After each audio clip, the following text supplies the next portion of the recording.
faz sentido. Não.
live! Welcome you all to the round number 13 of LBFF Season 7. I am Marcelo Ferrantini and I will be your captain for the night, bringing you all the emotions for this amazing round that we have here. And of course, I'm not by myself. My co-pilot is right here by my side. Isa, how you doing?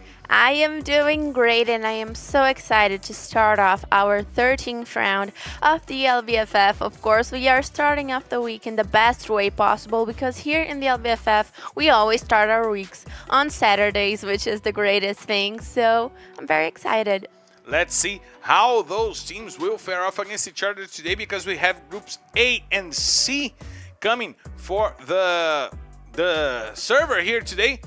To bring you guys all the emotions, those 12 teams will face off against each other, and LBFF is on, and we gotta check the standings to see which will be the teams playing here today, how those teams are scattered off throughout the standings, and how those teams are fighting today. We have the leaders Magic Squad here today playing, but Vivocade is also coming for their leadership before as well, Metagaming. So fights on the top of the standings, fights for the top 12, and fights against relegation, is it? Yes, and of course our first half of the standings are very competitive and we have a lot of teams with similar punctuations, and that will bring a lot of fights over the leadership, over the top 5, and it's going to be very interesting to see, especially because Fluxo, Black Dragons, Vasco, that are teams that we usually see in the top, will not be playing today. So we are going to see the teams trying to get some advantage and try to really take over the leadership of the standings. And of course we are going to see the bottom actual two teams that are in the championship, that are Liberty and Netshoes Miners, competing for trying actually to rise up in the standings. Of course, Liberty and Netshoes Miners have a long way ahead of them, especially if they want to pass 0-0 Nation, that is up by 30 points from Liberty and even more so from Netshoes Miners. And we also will see here today a team that last weekend had an amazing run, coming from the 12th position to the 8th position, as we see Los Grandes, the team with the most booyahs in the season. They got 8 booyahs in 4 weeks, an average of 2 booyahs per week, which is an incredible number considering the balance and the level of this LBFF. It's incredible to see how Los Grandes is thriving with their booyahs, and we gotta check out some things that this team is doing correctly. Salve, salve, rapaziada! Cheguei para mais uma modalidade do Free Fiadas, a natação de purgatório. Triplo X tá na frente, corre com ele, brasileirinho, braçada abraçada. Sabe por que o rio tava calminho? É que a Los Grandes não passou por lá. A onda laranja tá gigante, papai. Não deixe o mar te engolir. Se os brabos amassam na dancinha, imagine na bala e na granada. Granadinha caçando guacha, ainda tem jogador na parte de dentro. Squad Wipe da Luz pra cima da Magic Squad. Anota aí, amigo, a Luz é a equipe com mais buias da LB7, 8 em 48 rodadas. Sabe qual o segredo? É que o time é bravo, é bruto. Cebolinha de arma de plasma consegue pegar o hype. Chegar no final da partida é o mais importante, sabe? Conseguir trabalhar bem o endgame, conseguir dar mais buia. Ítalo pra cima dele. Boia fica com a Los Grandes, anota. Galahari é deles. E não tem essa de mapa preferido não. A Luz anotou 3 buias em Bermuda, 3 buias em Purgatório e 2 em Kalahari. Tudo equilibradinho. Ainda tem mais uma trocação, o Guns vem com a carga extra, põe o adversário no bolso. Pra mim a sensação inexplicável estar aí batalhando no MVP, e graças a isso é meu time, que é muito bom, estamos encaixando cada vez mais, e nosso objetivo é ser campeão dessa LBFF e ir para o Mundial, e nosso time é muito bom e temos muita bala para isso. E o que o Gus tá jogando, hein, parceiro? A bala tá cantando na mão do moleque. O Gus que tá insano, o Gus que tá jogando muito, Gus. O Brabo tá no top 10 da corrida pelo MVP. São 69 abates na LB7, amigão. Cê é louco. Virou X1, olha B4, descarregou pra cima dele. O Gus resiste e leva, maravilhoso. Beleza, o Gus tá arrebentando e a Los tem mais buia. A gente já entendeu. Agora como explicar a 8ª posição na tabela? 75 pontos atrás da líder Magic Squad. E aí, mestre? Diz pra nós. Nosso início não foi dos melhores, a gente estava fazendo de 40 a 45 pontos. Isso é uma média ok, tá ligado? Mas não é uma média pra brigar no topo da tabela. E a gente tá consertando isso essa semana e tentando vir mais regular durante as quedas. Então fechou, tropinha. Bora pro game, mas sem deixar a zoeira de lado. Que a Los tenha um sabadão exorberante, né não, Pires? Além de eu aprender mais ainda o Free Fire... Você lança palavras, irmão! Mano, é exorberante, amigo! Exorberante. Exorberante! That's Pires for you guys. The man who brought Pirimbolo to the Free Fire language. Now he brings exorberante, but this is also Los Grandes. This is a team that, as Butter said, they had an average start, and now they are finding themselves fighting for the top of the standings each and every round. Yes, and what a run Los Grandes is having here on the split of the LBFF. Of course, Los Grandes is a team that started off, as Butter pointed out, average regularly, but they are right now doing so much better, and it is a team that is technically one of the best teams in the whole LBFF because they are made of several experienced players, several players that have been top players in the LBFF, so a lot of expectations on top of them when we started up the season, and it was weird for us when we thought about it how they were not standing out so much, but they changed that because last week we saw Los Grandes playing very well, and we saw Gus really standing out from the rest of the players and being a very important piece of the Los Grandes squad that is only growing. He is the Grenadier, however, he gets skills with the sniper rifle, he gets skills on the rush, he is an amazing player for this Los Grandes squad, and he's sided by Juan, a former MVP. He's sided by Cebolinha, one of great rushers we have here in LBFF. So this squad works really well with themselves, and we've seen those guys get some unexpected booyahs, and as we saw on the video, 3 booyahs coming in Purgatory, 3 coming in Kalahari, and 2 coming in Bermuda. So this is a team that knows how to play every map. Yes, it is. And it is also a team that knows how to play together. They have a lot of experience playing together, which is why they are so strong. And they are a team that is doing especially well because they are growing and adapting to the championship. And we talk about it every week, how important it is to adapt to the new metagame, to adapt to the game styles, to the confrontations. Of course, today we are going to be seeing groups A and C playing, which is something that we always like to see. Those are very strong groups, and the game style for this specific confrontation is different, and we are going to follow up on that as soon as our match starts because I'm already so anxious about it. We're getting closer. Each minute is closer and closer. And of course, follow us on our social media at FF Esports BR. Follow me at Marcelo Ferrantini. Follow Isa at Isa13X. And I want to know something, Isa. Who did you cast today in your FF squad?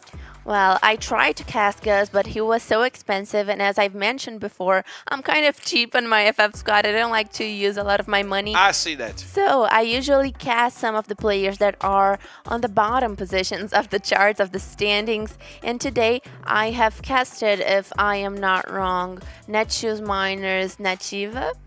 I have casted... doesn't come to mind right now, but I have casted someone from Vivo Cage, and the rest of the players I've casted. Nando, General, Modestia, that guy. It was probably Nando, but I casted also. I casted Killedy from Tropa, and Nice one more choice. player that was really cheap that I don't remember, but I chose specifically one player that was really cheap so I could kind of level up because, of course, any of the Vivo Cage players are expensive, and Killedy is actually kind of expensive as well. And of course, if you guys didn't cast your FF squads, you're probably not gonna do that right now because the market is closed. However, join us at ffesquads.com.br and let's play the fantasy game for Free Fire all together right now around LBFF. Shoutouts to Ítalo Edrei, shoutouts to Hugo KJ, Gustavo Henrique, Maio always nice sec, from Malaysia. Shout out to Malaysia. Mudasir over here as well, Guilherme Pimentel. And since we're talking about FF Squad and talking about players that gets a lot of points, we get to check out the Q leaders list, because Cias will not be playing here today. However, Bobs will be playing here today, and Trap will be playing here today. Yes, of course, Bobs and Trap are going to have that opportunity to reach up to Cias, which is going to be hard. I'm not saying that it's going to be an easy job for them, because of course, Cias is doing something incredible this season with the MVP. He's gotten so many kills that he has reached a point of advantage that it's going to take weeks and weeks to recover from. But of course, Cias is not going to be playing today, so Bobs and Trap have all they need to try to catch up to him. So let's check it out, and also maybe we're going to see some new faces here on the Q leaders. Maybe someone will pass Hender. And you said that it's not an easy job. If oh my god, he's gonna make a joke. If it was an easy job, it would not be done today, because Easy will not be playing here today. So it's everyone's job. It's not an easy job. Okay. That was an okay one. That was an okay one. And those guys will have 6 maps here today to try to reach the top of the standings, to try to reach Cias with his 94 kills, which is just incredible. But we will have Purgatory, Kalahari, Bermuda, Purgatory, Kalahari, Bermuda, and we know that Magic Squad is thriving in some of those maps. Yeah, specifically, Magic Squad is doing so well in Purgatory and Kalahari as well, but we are seeing some teams that stand out in some maps. Sometimes it's due to drop call situations, sometimes it's due to just the game style of the team adapting better to that map, but I am looking forward to seeing what those teams are going to do today, especially not only Los Grandes, but also Tropa has had a better day in the last day they played than they were having before. Tropa is a team that is having ups and downs here in the championship. Their team has changed, but we saw Mandela do something amazing last week, and Mandela is one of our newest players here in the LBFF, so of course it is always so great to see their highlights, those newcomer players. And I'm expecting a lot from the team of Tropa today, especially over those next couple of weeks that we are going to have. We have reached basically half of the championship so far, so we need to see the teams really thriving, and Tropa needs to make sure that they have their spot on the top 12, because right now they don't. No, actually they do. But they don't have it like guaranteed. Yeah, it's not settled. Today is a great day for them to open a huge gap onto Loud to guarantee that they will keep themselves on the top. But you know who else is on top? Yeah. The comment tower saying that we're almost ready to go out. Our engines are right now on. The doors are closing. We are going for the paths, and I need to ask you, which is your bet for the map here today? Well, I am going to go with Tropa because I've said a lot about them, so I'm going with Tropa. I'm going with Los Grandes, and we are going to check this out. You know how and where we are going to check this out, right? I can kind of imagine it is going to be Purgatory map, our primary location. But from where we'll be watching? I don't get your reference. The doors are closed. Oh. The doors are closed, the engines are running, and my control tower, do we have clearance to take off? Are we ready to go up? It's almost there. The control tower is now checking our route. Shout out to Amir Arman Ahmed here joining the airplane. Shout outs to Matt because we're clear to take off. So let's hit the skies. Ladies and gentlemen, for the flight R13D1 heading straight to Purgatory. This is your captain, Marcel Ferrantini, and by my side, my co-pilot Isa invites you to loosen your seatbelts, fasten your boards, because it's time to drop, Isa. Time to drop, and we have our first Purgatory map being a very calm map so far because we have a good airplane route. It has been democratic. All players have some advantage from that airplane route, and so far so good. Everyone's going to their usual drop calls. This time Liberty did not choose to contest either Tropa or Los Grandes. They usually come for one of those teams, which is sometimes why they are doing so badly in the map of Purgatory, but we right now see them doing a more chill game. They're making their loot. So far, all teams are doing just that. Now we see exactly Liberty by the Fire Brigade region. They have Tropa on their side in Central, and on the other side they have to deal with Netshoes Miners, a team that is in a desperate need of points and in a desperate need of finding the best balance for the game. Now we see Metagaming going after the players from Nitrox. 2 players down. Eric gets the first blood onto Quali, and there's one more player down. It's Prozin. He gets the kill. Double kill now for Eric. Getting some points. Salis joins the battle and puts Kawe to the floor. Gets the kill onto Kawe. Metagaming that comes with Mamute here today in the starting lineup, and boom! Are trying to get a better positioning to fight. They already have the numbers advantage, but it's a far fight between those two teams. We see that Metagaming is in the moat house, and Mamute was sent to bring back Kawe to the game. It seems that those two teams will not engage right now. It was they were only 2 basically early casualties to start the day in a higher position. Yes, and of course, Metagaming and Nitrox have very, very close drop calls. Metagaming doing the call of Moat House and Nitrox making the call of Ski Lodge. But Magic Squad is already on to Nitrox, that is seemingly taking a lot of hits early on this match. And of course, Nitrox needed to get to their drop call as soon as possible, and they have engaged in confrontation so early on the match, lost 3 players. But maybe the last one will be able to make the save for the entire team. And look at it. Eric, one of the contestants for the MVP, already has 2 kills early on this match of Purgatory. They want to bring Eric back once again to the list of the top 5. And it's important that he gets this early kills because it sends Metagaming to a better positioning for the fight at the end. They know that they can develop their game right now without the need of investing too much in fights and getting the better positioning, fighting for positioning instead of fighting for kill points, right, Isa?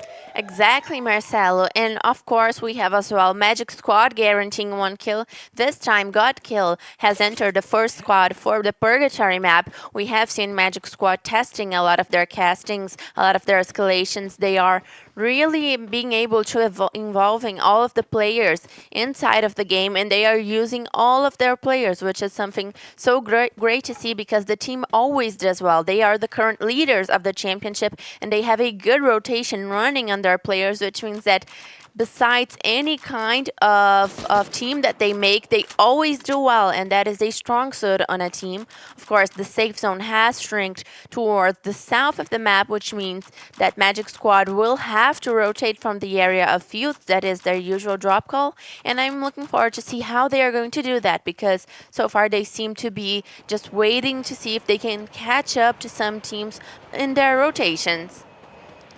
We have to point out that Magic Squad is now playing with Godkill, not Guasha, on the lineup, and they got better results with Guasha instead of Godkill. We know that Godkill is a great player, more experienced than Guasha, who is a newcomer over here. But could this be a fit thing between those 4 players? May Guasha be a better fit for this lineup right now?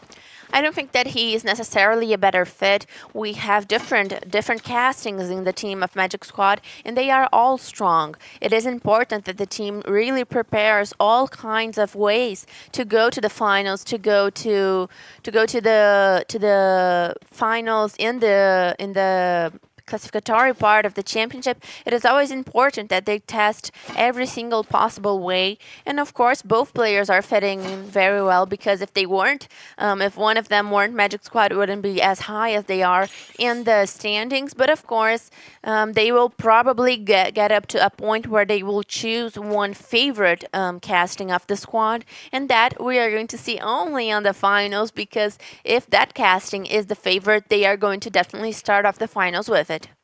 We see that Tropa also changed a little bit their lineup for a few weeks. D3 came back as a starter for this lineup, and we have right now Kiled, Mandela, D3, and Moreira. But shout-outs over here to Sachin Maruya, saying love from India. Shout-out to Amir Arman Ahmed. Thank you for all the love, bro. And we have Vinita Adkari saying love from India as well. Vinita, also a regular over here in our broadcast. And we have now the first siren for the next safe zone. It is closing, and it will send some players to the most dangerous place that is the edge of the safe zone. They are always the most dangerous places in the second or third safe zone, right, Isa? Yes, and of course we have all teams right now making their positions inside of the safe zone. Los Grandes has a strong position, Netshoes Miners has a strong position, and Corinthians, someone that we haven't talked about so much right now, they are holding the position of Central, and they are a team that is very strong, and they are changing a lot because we have seen Mengod entering in the place of Zenaki, as we have mentioned a lot in the last week, but it is a very interesting casting for Corinthians, so let's check it out how it affects them, because Metagaming, Cruzeiro, and Team Liquid, as usual, are making their late rotations, but the safe zone has closed completely towards the island of Fire Brigade. Between Lumber Mill and the teams that have fallen towards those areas will have a lot of advantage on taking position, Marcelo. And now you comprehend the rotation from this Corinthians squad to Central, because they probably had the information that they will need to fight from that region. Now Nitrox, the last player from Nitrox, brings back the whole squad, and we once again have all 48 players in this matchup. This will be a tough last safe zone. Everyone will be in a really small spot, and this could become a battle, a war over there. Yes, Metagaming will also take up rotation close to that area where Nitrox is making their drop call, because they are just falling from the airplane again. But look, we have already a confrontation, Marcelo. Phoenix goes down on the hands of Rush. We saw that MTS was trying to gather information on the whereabouts of Cruzeiro, and he got it, but Boot brings it back, sends 2 players to the floor. The Pitbull is trying to bring this fight to Team Liquid, and he's doing it well. He uses the ice, he has the charge beam on his hands, but Giga brings it back. Pedro Ares is now on the floor. There is only one player to fight, but MTS puts Rush to the floor. It's a 2v1 fight in favor of Cruzeiro, while MTS tries to rotate and bring Pedro Ares back into the game. Grenade launcher shot puts R7 to the floor. Great job by MTS, but Giga brings it back, gets the kill onto a player. MTS once again with the grenade, now putting one player down. It was Trap, and now Giga is the last player remaining. Look at what MTS is doing for this fight. He got 2 kills. He can get one more onto Trap while Giga tries to heal him. The grenades are out, and he will put everyone down. MTS with the quadra kill, with the full squad wipe, and right by the side of a hard zone. So Team Liquid can jump inside of his backpack, because MTS will carry you all, Team Liquid. MTS having an amazing clutch here in this first map of the day. Of course, he is an amazing player, and what he has been doing, not only in the grenades, but in clutches, on terms of this split of the LBFF, is really crazy. MTS, of course, always proving that he's always on his best phase. He does not have a bad phase, always making the game for Team Liquid, but look, right now we have, of course, Magic Squad trying to get out of the gas zone, and they are running into Nitrox, that we have seen to have a very difficult path in this map. And now Nitrox has no loot. They just got back into the game. They have no equipment to fight against a fully looted Magic Squad. That could be dangerous for Nitrox, as we see Bobs rotating. He already got 1 kill on his hands, and we are going to check out once again the kills from MTS, getting Giga, getting Trap over there. 4 kills for himself, and he will bring the whole Team Liquid back into the game with full loot, because they are right by the side of the place where they died. They will loot themselves in the Cruzeiro squad, but now the fight is going on between Tropa and Liberty over there. Mandela and Kiled sending 2 players down, but also D3 and Moreira fall to the floor. Drizzy will get the takedown on Moreira. On Mandela, there's only Kiled to fight, and Liberty is in a better positioning. They have the advantage, the high ground advantage, but Kiled was smart. He waited for Drizzy to try to bring back his teammates, and he will not be able to. Kiled gets the double kill, and he sends back Liberty to the lobby, while we see Team Liquid being revived by MTS, but now the run is against Los Grandes. Fon takes Salis, and Nitrox will try to hold Prozin still alive. He's running for his life, while the whole Los Grandes squad comes after him. He's trying to run, he keeps trying to run, and he uses the ice. Juan is by his side, trying to get closer and closer to Prozin. The shots are out. The charge feint was not enough, and he will get the shot, putting Nitrox back to the lobby in the 10th position. Now a fight going on between Los Grandes and Magic Squad. Italo is rotating. He tries to get to Cebolinha. Cebolinha will use the ice to protect himself, going after the player who is leading the rush for this Magic Squad. It's Italo, but he was sided by GodQ. GodQ gets the kappa on Fonzin, and Drax will put Gus to the floor. Now it's a 4v3, 4v1 fight for Los Grandes, but Juan was sent back to the lobby by Drax. He gets rush as well, but he will not be able to hold on. GodQ will take the kill. And Magic Squad goes out with still their 4 players alive and 7 kills on their hands. We have Vivocate now going after the players from Metagaming who just left a fight against, it seemed to me that it was Nitrox, Netshoes Miners, and now they are in a poor position to fight against Vivocate. Vivocate likes to get into those fights at the end of the fights and gather some kills to themselves, as we see Modestia now leading the rush, and Metagaming tries to position their remaining 3 players for this fight. We see that guy trying to climb up the wood, trying to climb up the logs over there to get a good positioning, while Modestia also tries to rotate by the lumber mill.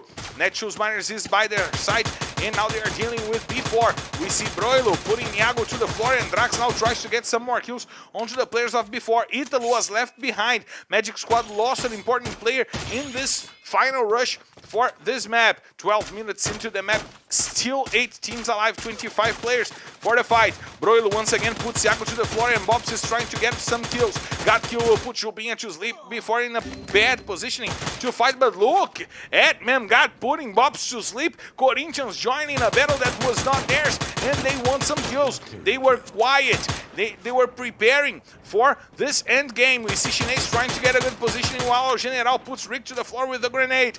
Chinese is trying to find a good position in his fight, front and back against Netshoes, against B4, and against the players from Vivocate, but Vivocate now comes for the rush onto the players of Netshoes Miners. Natividade is coming over. Him and Modestia tries to take Broilo to the floor, and they will get the squad wipe. Netshoes Miners go down in the 7th position, and Vivocate now holds 4 kills onto their hands. Now they want to fight against B4. I'm sorry, Isa, for not bringing you into this action, because the action is really insane right now. We see that the grenades are coming over. Team Liquid goes down on the hands of Killed, still saving Trop and still keeping them into the fight. That guy goes to the floor. Chinese tries to use their grenades to put down the players from Vivocate. He has the help of Lobato with the grenade launcher. Chinese puts Cabeção to the floor once again. More grenades coming in, and Chinese will take that guard. He's doing that all. He's getting the Kobe's onto the players of Vivocate. Now there's only Modestia over there. Modestia goes to the floor. There is still a player from Vivocate. It's General. He's inside of the lumber mill, trying to keep Vivocate alive. Corinthians is sending some shots onto Kiled. He had the help of Moreira. He has no more help. Both of them are back in the lobby, and Corinthians will get the kill. Silently, Corinthians got 6 kills on their hands for this first map. We see Pão putting Lobato to the floor. Memgad gets Kawe once again. 4 teams, 10 players still standing. Corinthians has the advantage because they have 4 players. Metagaming now has only 2, while we see B4 with 4 and Vivocate with 1 player to fight for the end of this battle. Those are the 6 other players that are not from Corinthians. Domination from Corinthians right now. They can get out of here with the Booyah and a lot of kills, Isa. Yes, Corinthians coming strongly for the Booyah. Of course, B4 has managed to get a lot of eliminations, as you have said. And you have Vivocate's General still trying to make it inside of the safe zone. I'm betting that hit's still safe, but Metagaming in a poor position because they are going to take hits not only from Corinthians, that has all 4 players, but also from B4. Chinese is taking a lot of hits over there, and the Corinthians players are trying to gather some more kills, as we see Memgad using the ice, and now more ahead of the squad. Hazur is doing the support role. We see Vitinho XP now trying to get closer to Memgad. Him and Bungie will be leading the charge with Memgad. The ice is breaking. They use the chrono to get to a better position on the rotation.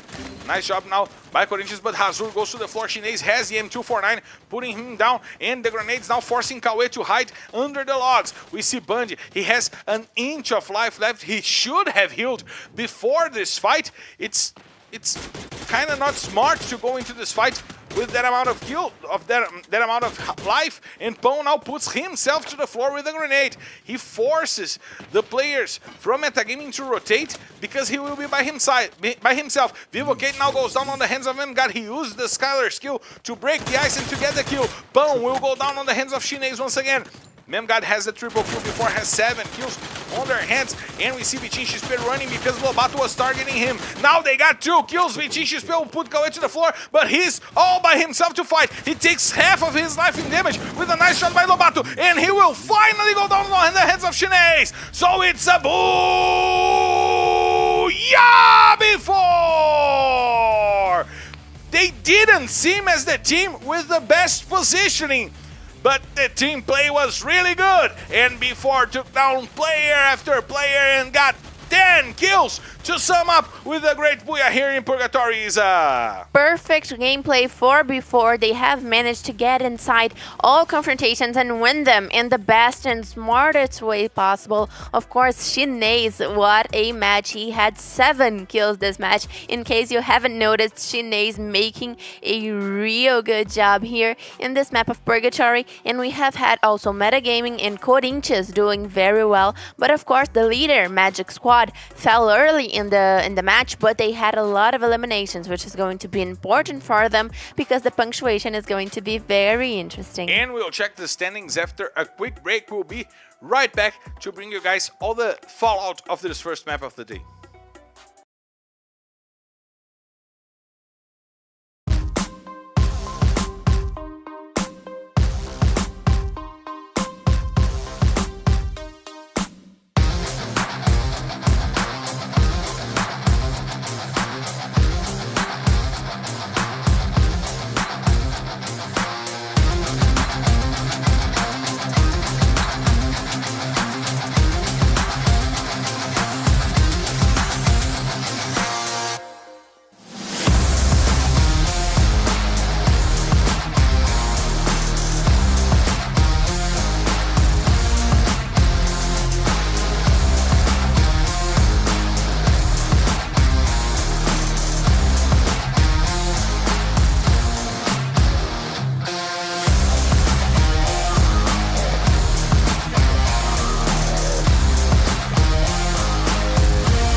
We are back live after the first map of the day, and we gotta check out the standings to understand what this booyah from B4 changes in the qualifying.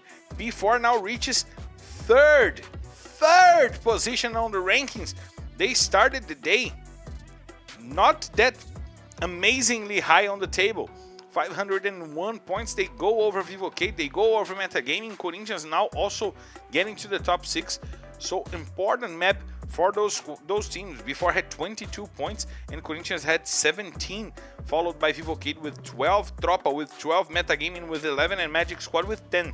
Yes, and of course right now Vivocate, Metagaming, and Corinthians with very similar punctuations. They will need to settle this off over our last matches of the day, because we are going to have them directly competing for the top 3 in the standings. Of course, they will probably pass Fluxo, and with that, B4 has the chance to reach to the leader and of course to keep an advantage from this fight fight of Vivo Cage, Metagaming, and Corinthians, but we have our two bottom teams staying up the same. Both teams did not perform well, and they are getting further and further away from the rest of the standings. It is important that Liberty and Netshoes Miners make their wake-up call as soon as possible, because we are reaching the half of the championship, the half of the classification part of our championship, and that is going to be very important for them. And you know what amazes me the most, despite Magic Squad and Metagaming not have the best of the games, our top 6 of this map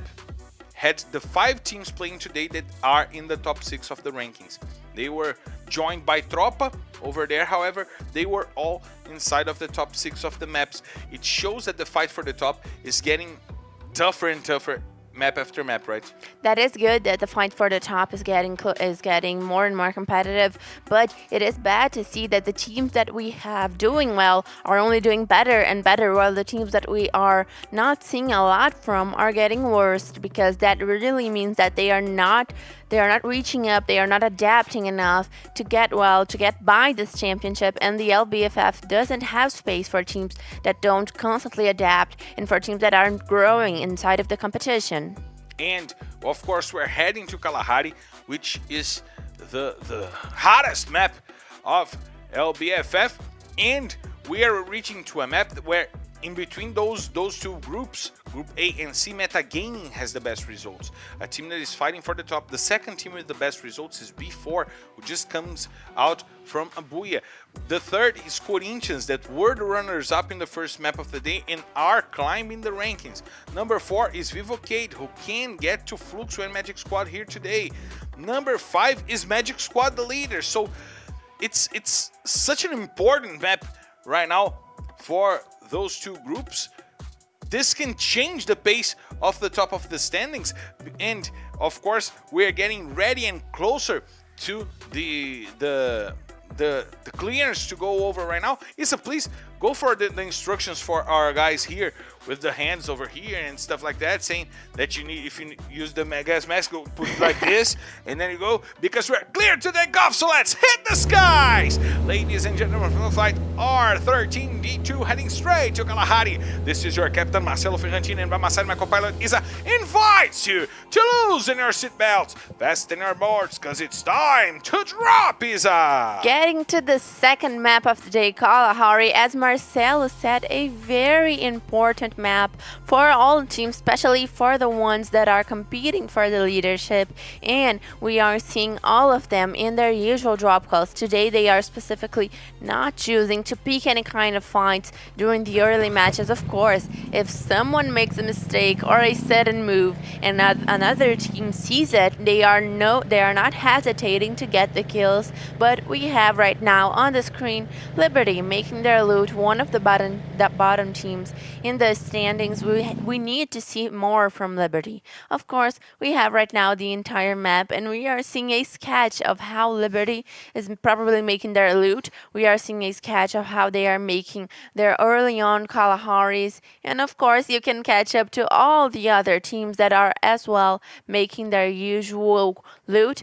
And we have all the other teams, please go on. I'm just fighting. And we have a sketch of how Liberty usually makes their rotation. They usually take the launcher and they fly themselves towards the refinery, towards those favelas near the refinery, and it is a good rotation for them, but they usually get messed up around it. So we need to see Liberty making smarter rotations, smarter moves, because they need to in this part of the championship, Marcelo.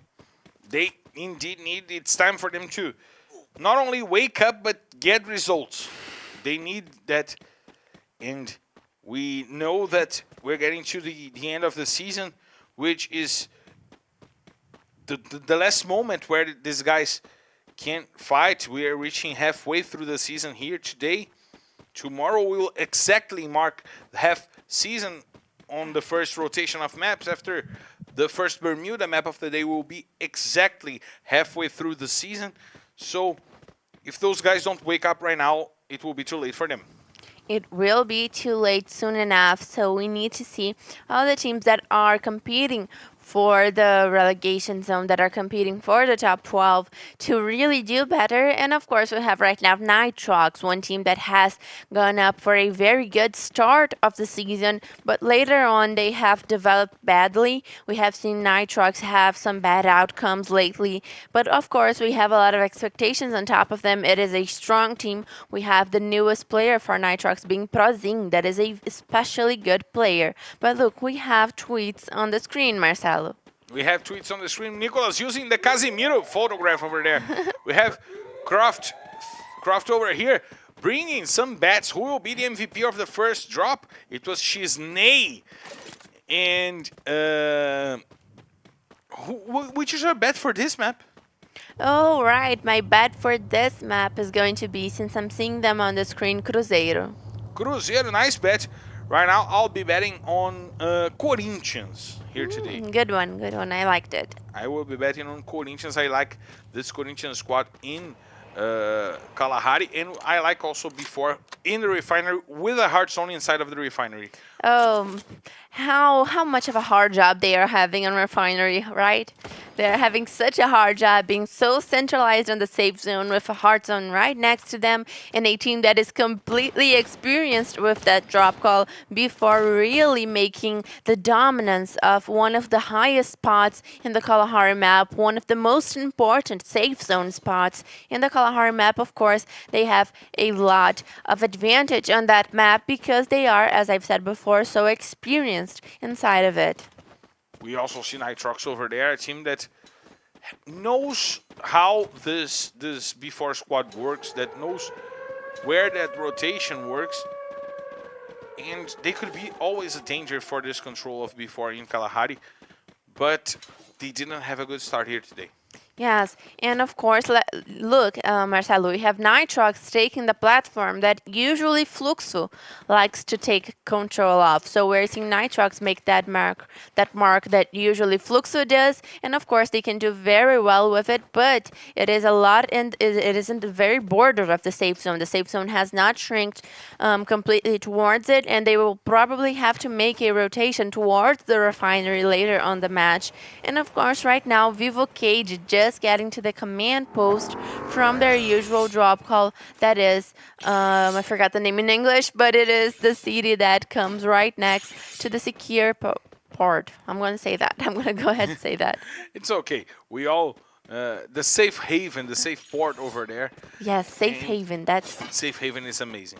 And we got to say, Vivocade brought Nando 9 back into the starting lineup. They took Cabeção once again to the bench, but we gotta say that some things of this Kalahari map in between those two groups reflect really well on the championship, on the standings of the championship right now.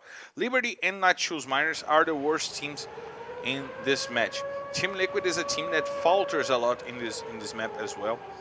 Tropa is a team of ups and downs here. They still ain't got no booyahs here in Kalahari, despite that being the best map of the team last season. They lost too much the way that they play here in Kalahari. And amazingly, we have before with 4 booyahs here in Kalahari. We remind you, we had 4 weeks of play here. So Metagaming has an average of at least 1 booyah per week in Kalahari. It's extremely strong for a team to have an average like that, isn't it? And of course, Metagaming is one of our top teams this season. And look, they are right on the screen, ready to show you why. Now we got Mamute going duck hunt mode and getting Pato on the floor while Drizzy brings it back with the grenade launcher shot. He gets the kill on Mamute, gets the first blood, but he will be put to the floor by one of the players of Metagaming, Tuazeric. Now Hype tries to come over and help Drizzy, but Drizzy was separated from them by the ice. We see that Kawe is trying to take Drizzy to the floor. He gets the kill. Eric is on the side, and they will have to deal with more than just one team. We see Pato using the ice to cover himself up. Grenades from Eric trying to take down the player from Liberty, and now Nitrox is joining that battle as well, taking down the players from Metagaming. They left the platform to join that battle against Metagaming. Kawaii is trying to save their squad. They are in a poor positioning by the south of the west of the refinery, and Netshoes and Nitrox will not forgive them for that. They are coming over, trying to take down the spot from Metagaming, forcing Metagaming to retreat, and we see some players desperately using the grappling hook, the Miranha pistol over there to get to a better positioning, because Nitrox came with anger on their eyes. Now we see also a fight between Tropa and Corinthians, and look at this safe zone closing out to the refinery, giving the space for the teams that were on the refinery to get a good positioning. Netshoes Miners also going that way, and some drawings being made by there. It seems that they are drawing the sun. They are drawing actually how Liberty is making their rotation, and it isn't an interesting drawing because Liberty has chosen the path that is the most crowded to make their rotations. As the drawing was pointing out, they could have took the way up inside of the safe zone, up the map, and they would get a clearer path towards the safe zone, and that would be very interesting for them because right now Liberty is in a terrible position, being completely hit off by Nitrox, by Metagaming before that, and they will not have a space inside of the safe zone making that rotation. So they should have made another one, and that was what the possibilities. The drawing was showing the possibilities. I really appreciate you know how to read hieroglyphs. I really appreciate that. Thank you very much. We see Pato on the floor and João getting the kill, the best nickname in the history of LBFF. Now getting one more takedown. He gets 2 kills onto his hands.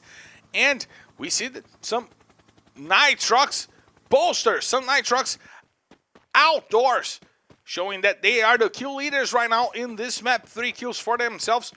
As we see Prozin trying to rotate, the youngster Prozin that was one of the highlights of last season, playing for before, now trying to bring Nitrox back into the top 12. But now we see that the command post is becoming a tough war zone. We see Magic Squad, we see Trop over there, and Corinthians dominating from above with Memgad and Vitin, while we also see the players from Tropa trying to get a good spot. Corinthians keep 2 players on the low part of the command post and 2 players on the tower, on the top of the tower, for them to the 2 players from below to hold the rush onto the players of the top, right, Isa? Yes, and of course that is a very used and a very common strategy for the command post teams, but of course it is as well a strategy that the teams already have a read of. The teams already know that when you get to command post, if you catch 2 guys inside of the, not inside, but up top of the command post tower, they will be having 2 guys that are down it. So we always see that happening, that kind of marks happening, and that region of the safe zone that holds Magic Squad, Tropa, and Corinthians is a very interesting region of the safe zone. It is a good place to be at, but we are seeing 3 teams that have full vision of each other, which will mean that if the safe zone does not get to exactly that point, they will have to inevitably make a confrontation with each other. They can get into that confrontation, and indeed as the safe zone gets closer and closer, but we see that the fight is going on the other side of the map. We see Vivocate and Team Liquid going at each other. We see Nando9 getting the shots out and putting the first player from Team Liquid down. He was helped by his teammates. It was Phoenix, who is really far away from his teammates, running with MTS, and General will target those 2 players. MTS uses the grappling hook, and Butch, using the sniper rifle, will put General to the floor with a nice kappa, while Nando tries to fight also against Los Grandes, who are by the edge of the safe zone, who are in a poor positioning if they want to come over, and that guy will put MTS to the floor. He will get the kill on MTS. Nice kappa by that guy, nice headshot by that guy. We see Nando also rotating. He has the Woodpecker over there to try to get some shots out. He can take it. Is it the Woodpecker or the AC-80? I'm not seeing that. AC-80. It's the AC-80. Now it's Woodpecker. Now it's the Woodpecker with that gun. He tries to get the shots out, and he will go for the grenades against the players from Team Liquid. They know they are coming after exactly the players from Vivocate, and Corinthians could join that battle because that's by the entrance of the command post. And we know that Corinthians is surrounding that region as well. Once again, we see the map going for the safe zone. Let's check out where the next safe zone will be right now. We see that B4 is fighting against the players from Netshoes Miners. They used the pad to go to that region, and now they are fighting under the refinery. But the safe zone is closing to the wide open. Corinthians has an incredible position for this next safe zone, Isa. And of course, the most crowded region inside of the safe zone is the region of the refinery. We have B4, Netshoes Miners, Cruzeiro, and still one player. Look at General! Look at that incredible grenade by General! Sending Team Liquid straight to the lobbies! And Team Liquid has now suffered in the hands of General, going back to the lobby so early on the match. But Vivo Cage might get a very important and good position inside of the command post if they get out of the vision of the tower.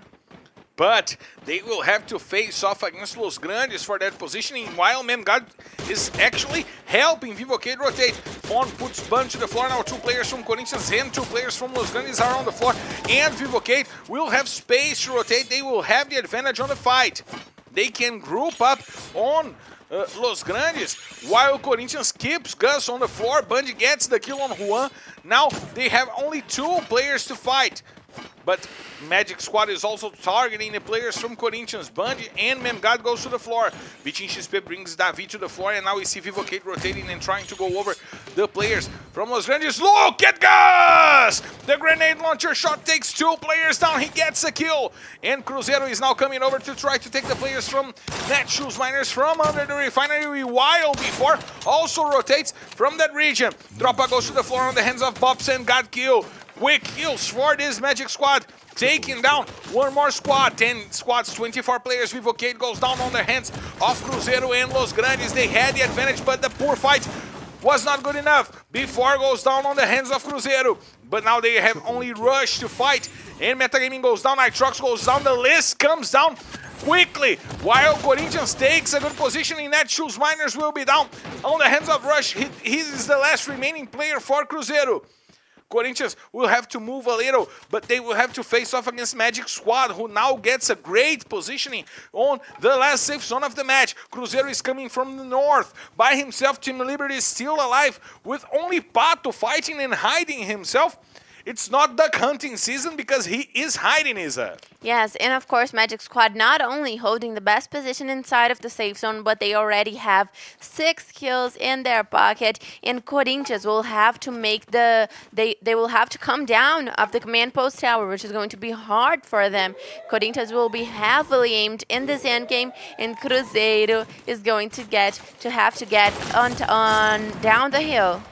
Now we see that Los Grandes will be fighting this Corinthians squad. Nice shot by Fawn using the Charge Buster, but Gus puts Bundy to the floor. Gus is having a blast of a game. 5 kills for him. Cebolinha comes over and takes Vitinho XP to the floor. Corinthians now has only 1 player to fight, and they are trying to rotate. It seems to be Memgad. The last player got kill, finds the kill on Pato. Duck hunting season is over, and they will get a kill. Magic Squad in a great positioning to take down player after player. God kill takes 1. Drax takes 2, and Los Grandes now goes down on the hands of God Kill once again. 10 kills for the Magic Squad in an amazing position. Hazur will get a kill on Rush. He is the last player who is not from a team called Magic Squad on this matchup, and he will go down! So it's a boo! Yeah, Magic Squad! The leaders are on the top of the standings. They open up their Booyah path with an incredible position and some good kills to add up to that Booyah, Isa. Amazing Booyah for Magic Squad, guaranteeing a lot of eliminations alongside with their Booyah. And of course, God Kill being inside of this match as well, making his job as a support player very important in the Magic Squad. So we are seeing them having an amazing day today as well. We have seen them have an amazing phase all throughout the championship and 23 points, while Godkill with 6 kills is the MVP for the match. Corinthians now with 16 points, Los Grandes with 15. Good results also for Cruzeiro and Liberty. They need to add up those points, and 9 points is not a bad average for them, is it?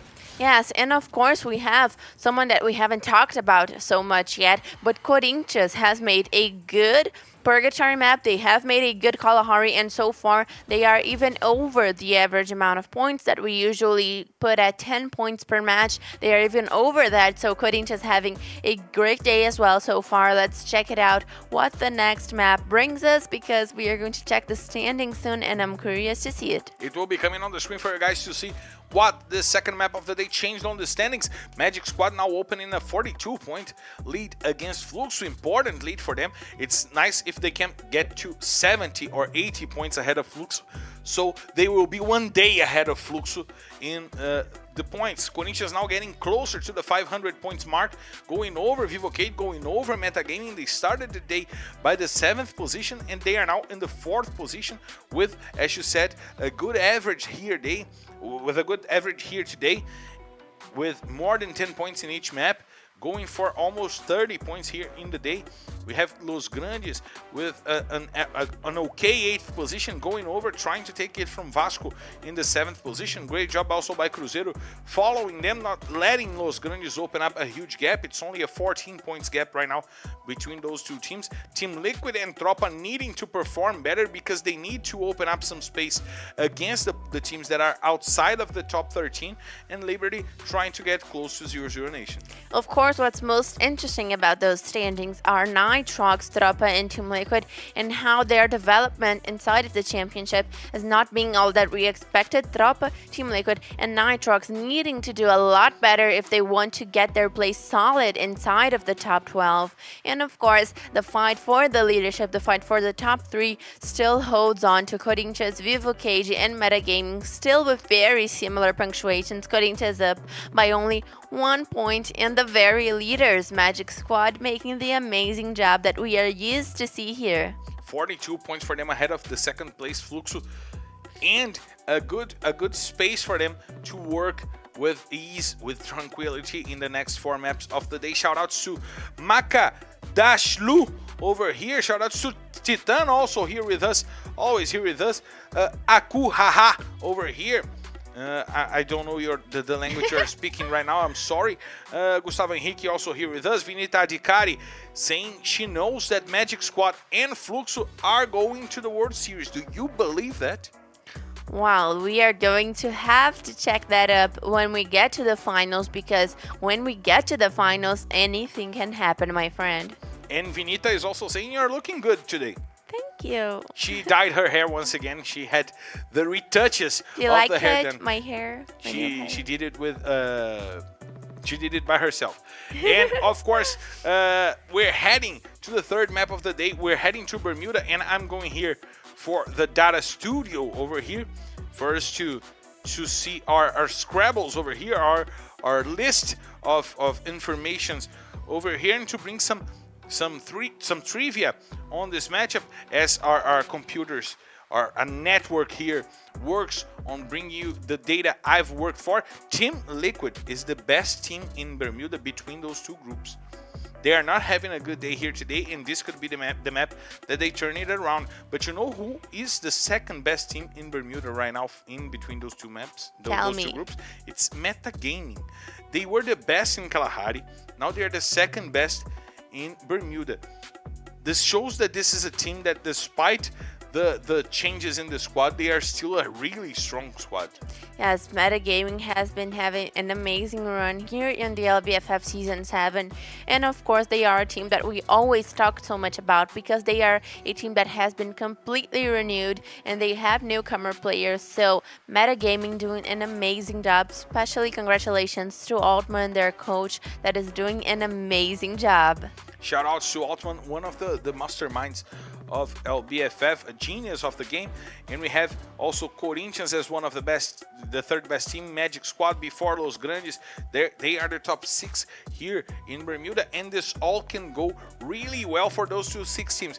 Quickly, no thinking, the bet for the map. No thinking. Team Liquid. You bet on the. So I can bet on the obvious. You did not let me think. I was gonna think. Then I was gonna say something else. I cannot go for the obvious, but you can. But you said so fast. I did not. So you go for the obvious. Yes, what's first so thing keep that your popped in team my liquid. mind. Keep Team Liquid on yourself. I'ma bring you guys my bet on Magic Squad. They will go for the double booyah, the back-to-back booyahs here in this map. You guys can join us on the airplane because the engines are already rolling. We have the fuel already put in on the airplane. Our board commissioners are already signing for everyone to put their mask on, and if you need to use the mask, you first put on yourself and then on your partner, because we're clear to take off. So let's hit the skies, ladies and gentlemen, from the flight R13T3 heading straight to Bermuda. This is your captain, myself, Fernandinho, and by my side, my co-pilot Isa invites you to loosen your seatbelts, fasten our boards, because it's time to drop, Isa! And finally, we have an airplane route that is not going to favor everybody. Let's see if this airplane route brings any kind of confrontations into our screens. But we are getting to the half of the day right now, as soon as we end up with this match. And of course, the first Bermuda match of the day. We are going to see the teams doing a lot differently, a lot of usual rotations that we see. And Bermuda is a map that specifically is either very slow or very fast. We usually see the teams making more aggressive moves because they already know, they already predict how the other teams are going to act due to that. But look, Trap is alone, completely alone in the midst of Nitrox, and he has put one down. He already put Squally to the floor, gets the first kill, gets the information, and now he can join his teammates, or he can try to open up some space for Cruzeiro to rotate to the factory. If they get one more kill onto a player of Nitrox, this become a clear fight for Trap to try to take it all by himself. And Trap making an amazing start off for Cruzeiro, taking down one player from Nitrox without him expecting. Of course, he had another player. They had another player there, but the other player for Nitrox is not seemingly trying to make any aggressive moves because Cruzeiro is already going back to their usual drop call, that is Peaky. So it is very interesting that Trap literally chose to fall with two players of Nitrox. He was able to get one kill, and then he went right back to his squad. The new strategies that are coming up with the revive function do change the game a little bit. You see two players falling away from their teammates, you send one of your players to try to get a kill and then go for their usual rotation. If he dies, you bring him back on your drop calls. And now we have the pause game over here, not the game paused, but the broadcast saying you have in 15 seconds the most SMG weapons you can bring to the game once again. You have UMP Mach 10, you have Ender Ender did kind of badly on that one. He uses grenades, he doesn't use yes, of course, he has SMGs. a motive. He has a motive. He has a motive, and this will be here tomorrow for you guys to appreciate. That was only a teaser of the games that the players are playing right now with our team on the Portuguese broadcast. Is just incredible. And Vivocade bringing Cabeção back once again. Nandonite playing only on Kalahari. They're banning in Cabeção a lot here this season, is it? Yes, of course, Cabeção getting into the squad of Vivocade that has been a LBFF champion with this exact selection of players. So let's check it out what Cabeção is going to bring into Bermuda, because he is also a very good player. He played the last bit in the B series, but right now back to the Vivocade squad. And we are going to check out if they get anything from that, because so far they are making the rotation. That God is parking his car, and we are going to see what's going to happen soon. And the rotation for the... Look at Los Grandes falling on the middle of the whole squad of Metagaming. This can become a real war between those two teams. We see Fon and Juan rotating to the side, trying to flank the players from Metagaming, forcing them outside of the houses. We see Gus trying to get a good spot right now to fight. We see Juan leading the rush, and Cauê now takes a lot of damage onto the hands of Gus.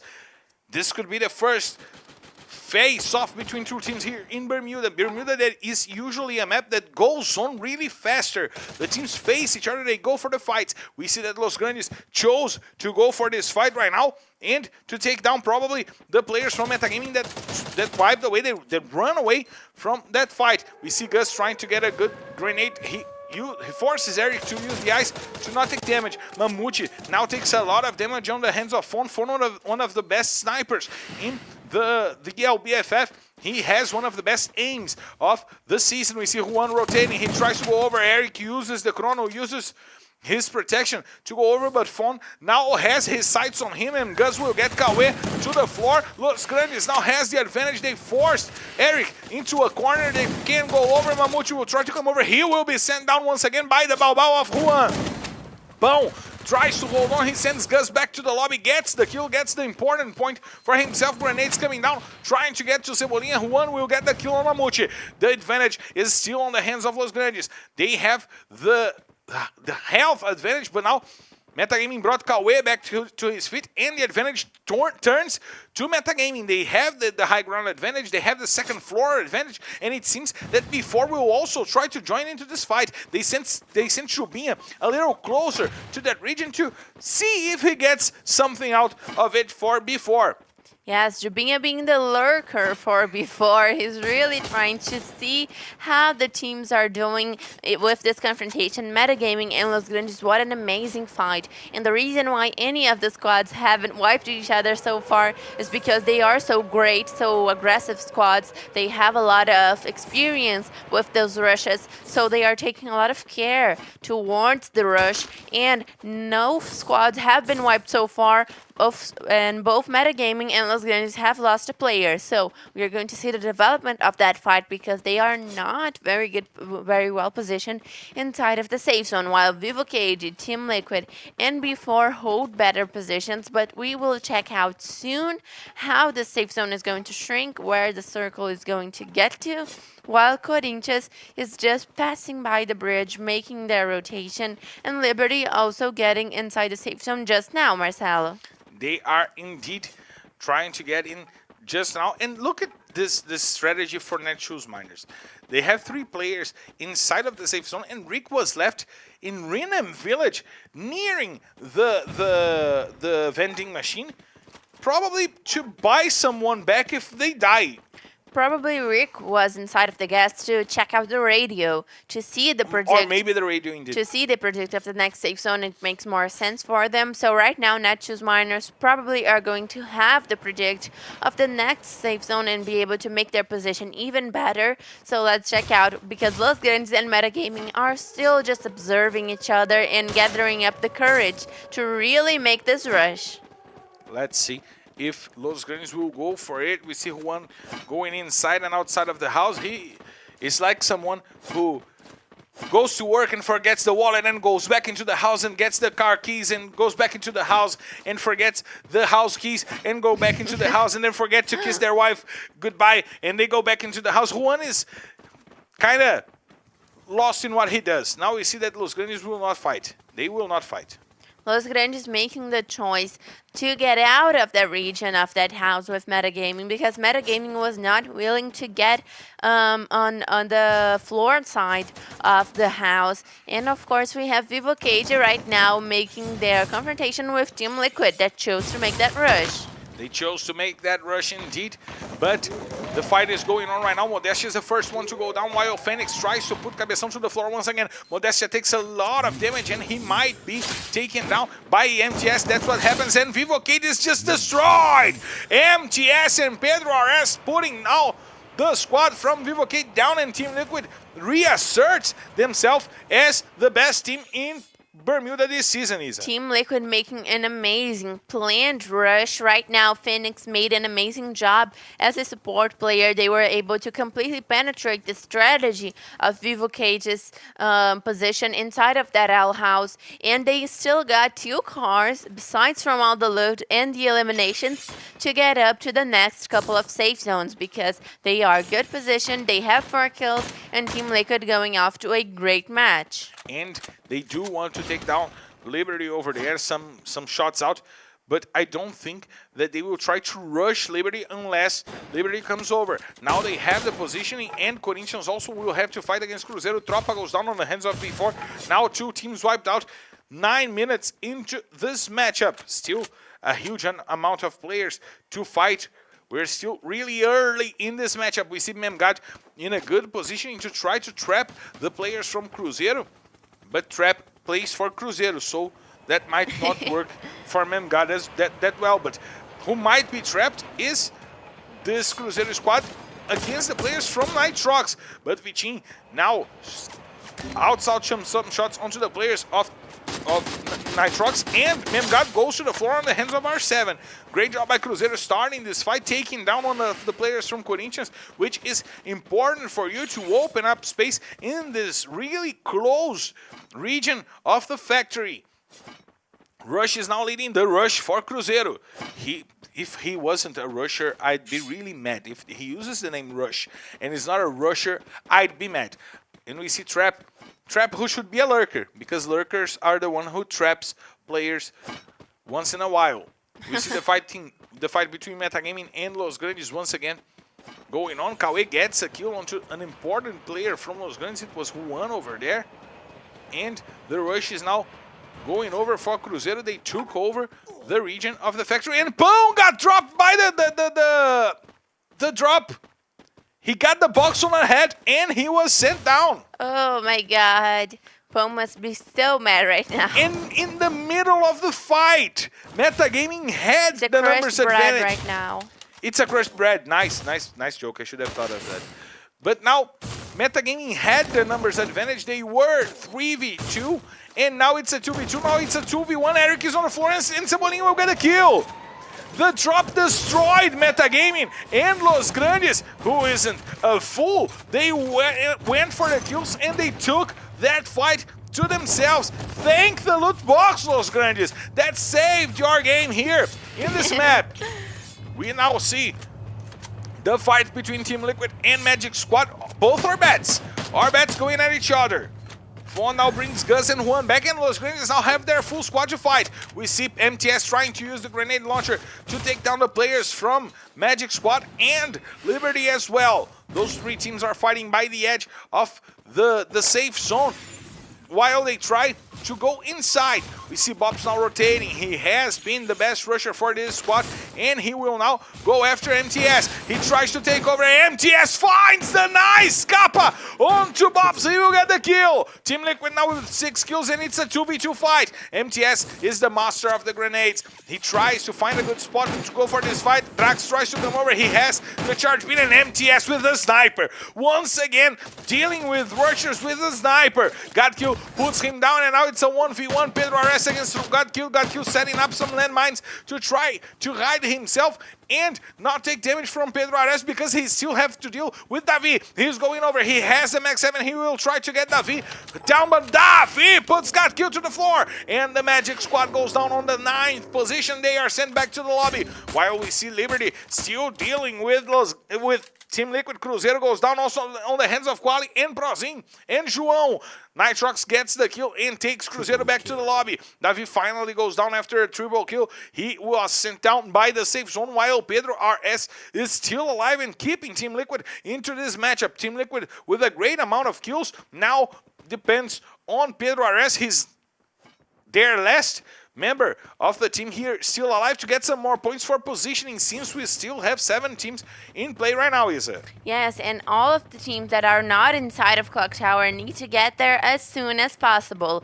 Netshoes Miners already taking over position inside of the tunnel, and we have Corinthians up in the Clock Tower before, very good, well positioned, and of course Los Grandes as well, good, well positioned, and we have Nitrox that is going to try to get inside of Clock Tower, but they are going to be heavily marked, because we are at a point inside of the game that all teams are just trying to get their kills, Marcelo. And Jubinha is the one who is getting those kills for before.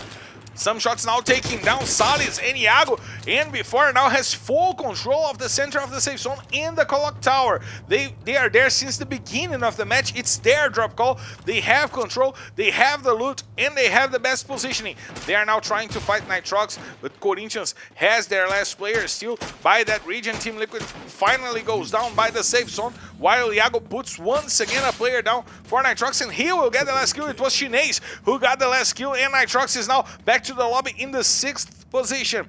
We see that before split their players, by the edges of the clock tower to fight every side. They want those kills. Jubin already putting down hype, and Drizzy is the remaining player for Liberty. Another good match by Liberty up until right now. They still have to gather some more points, but it's still a good match. They fall down in the 5th position, and the Netshoes Miners are still alive, which is not good for Liberty. However, those two teams are not fighting against themselves. They are fighting against relegation right now. We see Lobato trying to find Hazur. He knows the position of the last player from Corinthians, but it seems to be such a domination of spots by before right now that it impresses. They might go over and try to take Hazur down, while we see Lobato going for the kill. Shinez will get the kill with the charge buster. Only 3 teams still remaining before Netshoes Miners and Los Grandes. They are the teams fighting against the last safe zone and fighting for the good spot. Jubinha now has to deal with the full squad of Los Grandes, and he will have to take off. It's not smart for him to join that battle all by himself. We see Shinez rotating. Lobato will put Broilo to the floor before now starts the fight against Netshoes Miners. They get the first player down. It's important for them to keep themselves with the numbers advantage. Lobato deals a lot of damage to Phil, but doesn't put him down, and Gus will put Lobato to the floor. Now it's a 3-team battle. Now those 3 teams will fight against each other, and this battle could go any side. Gus, Rick will take the kill from Lobato. He will steal the kill from Gus, while Fon still tries to aim and find the players. Now 3 teams, 10 players still remaining. 4 from Los Grandes, 3 from Netshoes Miners, and 3 from B4. Iago puts Rick to the floor with a nice car shot, puts him down. We see Jubinha trying to rotate, trying to go for the rush. He will have to deal with Fon. Shinez will put Field to the floor, and Juan will bring it down. Shinez once again. Iago takes the kill, but now B4 has only 2 players to fight. Jubinha will try to get closer to its teammate. Shinez will get the kill on Field, and Jubinha tries to join Iago by that skip. Now they try to go over, and Gus is shooting out the players from before. He's opening up the path for Cebolinha to rush. Cebolinha now finds Jubinha, and the grenade shot was really good, and before will fall down to the hands of Los Grandes. Cebolinha and Juan get the kill. They still have the 4 players, and they have to deal with only Natividade. Juan jumps to the side, he finds Natividade, and he gets the kill! So it's a booyah, Los Grandes!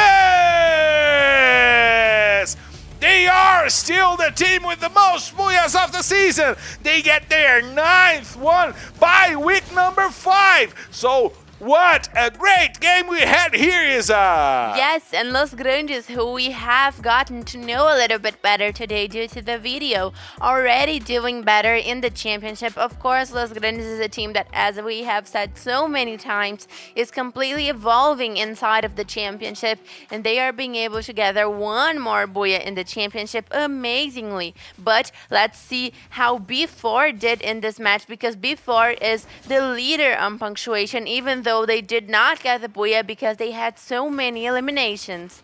Of course, Shinez is the MVP, and Netshoes Miners, Natividade, getting the 2nd place for Netshoes Miners, being able to make a better performance on this match and taking home 11 points. Good job by Netshoes. Good job also by Liberty with 8 points. Those 2 teams fighting against relegation. Team Liquid got the kills, which sent them to the top of the standings. But Corinthians also with an average game, keeping an okay day. Still the 2nd best team of the day. Cruzeiro with 6 points. Not a great day by Cruzeiro right now. Magic Squad with 5. Still the 3rd best team in the points here today. Metagaming not have a good day here today, while Tropa and Vivocade are having really bad days here for the start of the day. The best team of the day right now is B4 still. They are still on the top of our standings for the day, and we gotta check out the standings for the season. That will be coming on the screen for you guys to check this out. B4 takes the 2nd position from Fluxo, closes the gap to 30 points onto Magic Squad. They can be fighting for the top here today.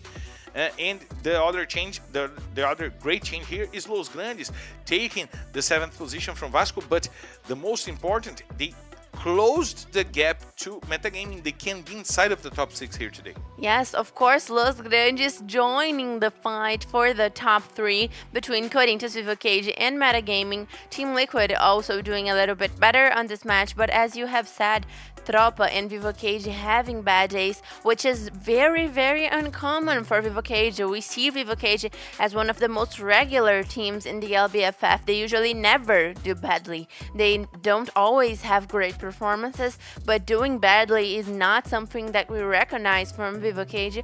Of course, over the next half of the day, we are going to see if they are going to be able to change that situation, but so far, Trop and Vivo Cage really needing, and Nitrox as well, really needing to do better. Liberty and Netshoes Miners are right now still in the same positions that we are getting more and more used to see them at, but the standings stay in a very interesting position, Marcelo. And of course, we are going back to the beginning of the list. We're going back to Purgatory once again, but we need to take a quick break to hydrate a little bit, and we'll be right back to bring you guys the emotions of the last maps, the 3 last maps of the day.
Então, família, a gente não teve um bom começo, a gente não tá tendo uma boa trajetória aí na LB7. A gente tá cometendo muitos erros individuais, algumas questões de estratégia mesmo, a gente tá sendo pego muito de surpresa por algumas coisas. E a Netshoes Miners caiu, foi todo mundo? Caiu, foi, atropelados. Nessa última semana a gente deu os 2 buias aí, então acho que deu uma desencantada, a gente tirou um peso assim do corpo. Na atividade, arrisca mais uma granada pra cima do inimigo, ficou complicado, eliminado, dobradinha a marca. Boia fica com eles, Netshoes Miners. Fé em Deus, nas próximas semanas a gente vai ter uma evolução considerável, a gente vai buscar essa classificação e tamo junto. O que tá faltando é a gente só se entrosar, tipo, entrosar tanto em call quanto em jogar mais junto o máximo possível. Então, tipo, sem muitas dificuldades, só aprimorar um pouco também a rotação e só isso.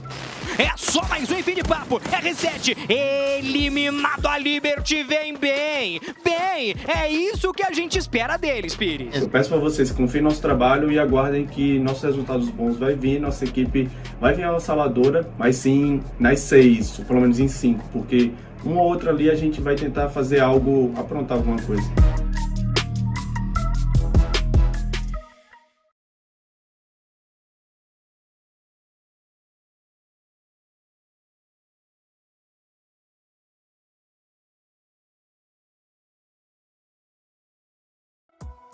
We are back live to bring you guys the emotions of the 3 last maps of the day. And as we saw over there, Netshoes Miners and Liberty are indeed in a desperate fight against relegationism. Yes, and of course we are reaching closer and closer to the end of the classificatory part of the championship, and they need to have a wake-up call.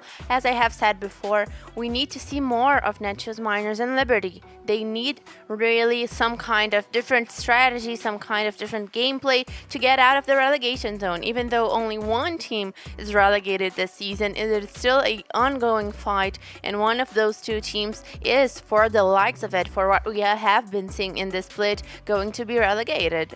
They are indeed in a terrible fight, and we're heading to a purgatory map where Netshoes Miners is the 10th team with the most points in between those 2 groups, and Liberty is the worst team in points in between those 2 groups. What has to change in those squads for them to try to get a better positioning, to try to get them a fair fight against relegation right now?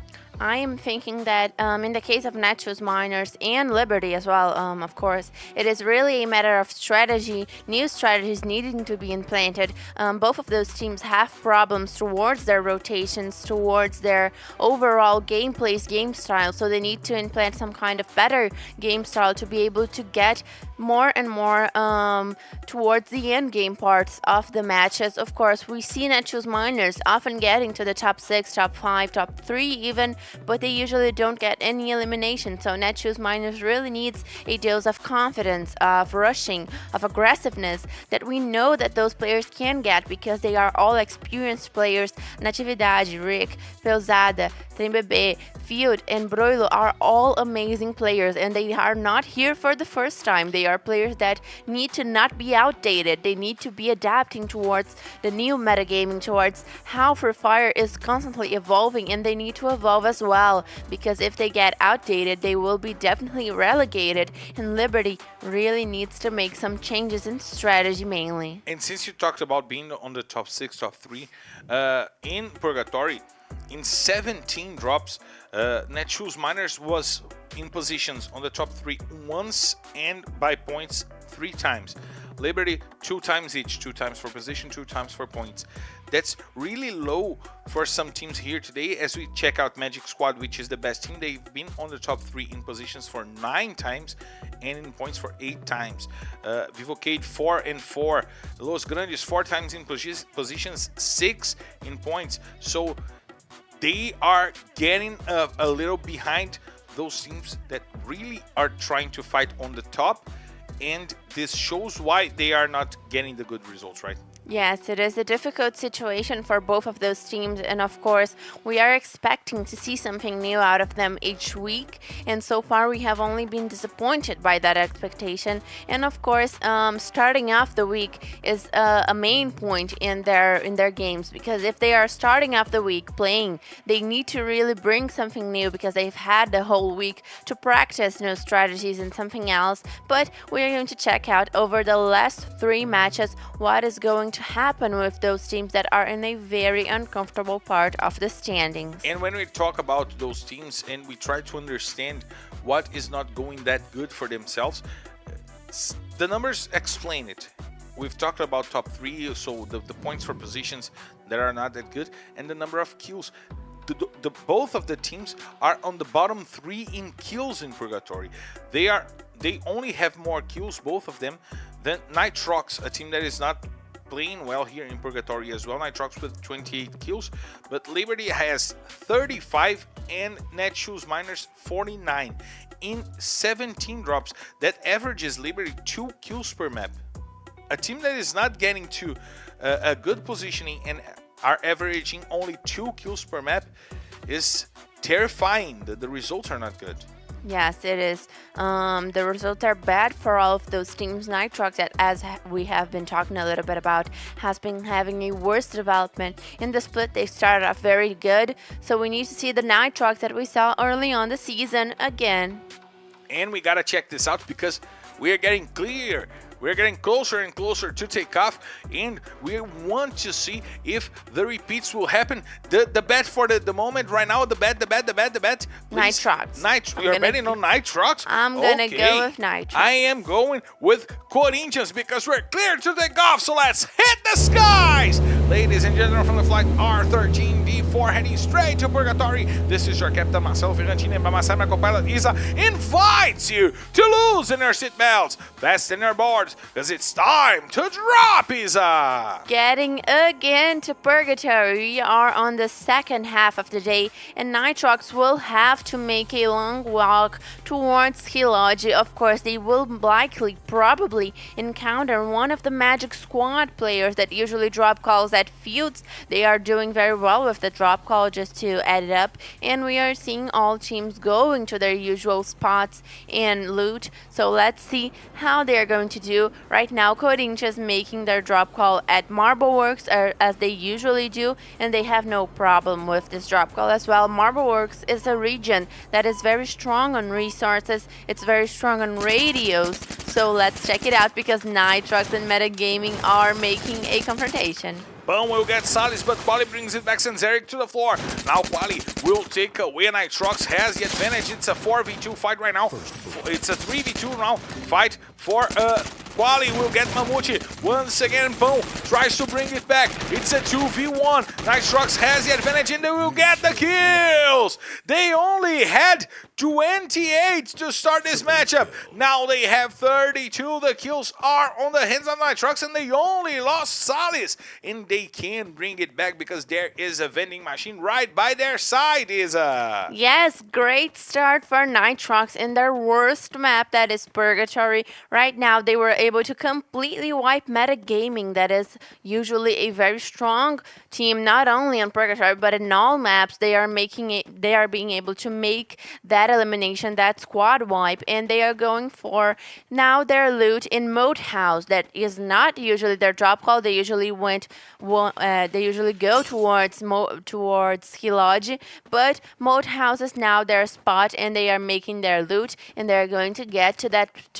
this match more confidently. Of course, we have seen a Nitrox that is not what we expected, as I have been saying so far, but we are seeing right now a change in attitude. They chose actually to make this confrontation with Metagaming. They could have gone directly towards Hilogy and maybe get a confrontation with Magic Squad, but they chose to confront Metagaming. They were able to gain the eliminations, and now they will make their loot with the tranquility of already having 4 eliminations in a full squad once they save Salis. They will indeed have their full squad to go over, as we see Vivocade now getting their loot, getting their safe loot. by the Ski Lodge, as we see Nando 9 brought back once again into this Vivocade squad. Could Vivocade be now testing those two players in different positions? Right now we saw in the first one Cabeção playing on Purgatory and in Bermuda, and Nando 9 playing in Kalahari. This time we have Nando 9 playing in Purgatory. Could they be trying to understand how those players will fare off for the postseason? Vivocade really making a lot of chances for Cabeção to get into the squad and seeing how the squad is developing with him on the escalation. But of course, Magic Squad now bringing Bueno in the place of Italo. Bueno once again being one valuable player for Magic Squad, but this squad really is hitting it off with all of their possible castings, and Vivocade went straight to Ski Lodge, possibly trying to get to Nitrox, while Nitrox was still making their rotations towards their drop call, but they did not predict that Nitrox really made that confrontation with Metagaming, and they were able to win it. So they made the loot of Motorhouse instead of Ski Lodge, and now Vivocade getting two whole cities to make their loot and getting towards the rest of the match very safely and with a lot of resources. We hear the siren for the safe zone to start closing, and Liberty taking a position that is valued by a lot of teams. Is that edge of the river is always valued by a lot of squads. Yes, and of course, Tropa is now making a save at one of the players they have lost, and Liberty is not trying to make any kind of advance at them, which for me it seems curious. If they are seeing that Tropa is trying to save a player, maybe they could choose to make that rush to give off that extra aggressiveness, but they did not choose that. They are still holding their position, and the last Tropa member of the squad will be brought right back into the game, and it is Moreira. It is Moreira. He is back in the match for this Tropa squad, as we see Liberty still at ease by the edge of the river. Not much action after that first map, that first fight in this map, isn't it? Yes, all teams are just holding their position. We have 3 squads already on the region of Brasilia, which probably means that the safe zone is going to shrink off to that area. Los Grandes making their position at the White House downside Brasilia, and they love that position, and they dominate it very well as well. So let's check out, because B4 is making the dominance in the midst of Brasilia, and Corinthians just took off from Marble Works and went straight to that greenhouse that is very aimed, especially for the Central squad that usually takes and goes over there. Shout out to Chubby Boy here with us. FF Beam here also participating. EA24YT. Hassan Habib Sadhin also over here. Riquelme Chitado also here with us. Chitan always here with us. Shout out to everyone on the chat participating here right now, as we see Phone trying to get some information and some shots out onto Corinthians, and we gotta check out where this next safe zone is closing out to, Isa.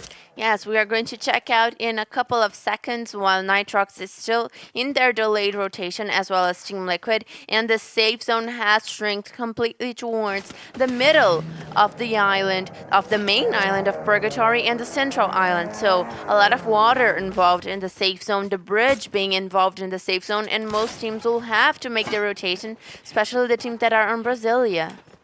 Now we see the fight between the teams that are on the north of the safe zone that will have to go down. Iago goes to the floor, and Corinthians is trying to come over and take down those players. We see Bungie now leading the charge, going after Chinese. He knows that Chinese has the grenades and will be the one trying to deal damage to the rushers, while Bungie uses the ice to go inside of the house. He will face off face-to-face against Chubinha. He uses the ice and gets some space for Hazur also to come in.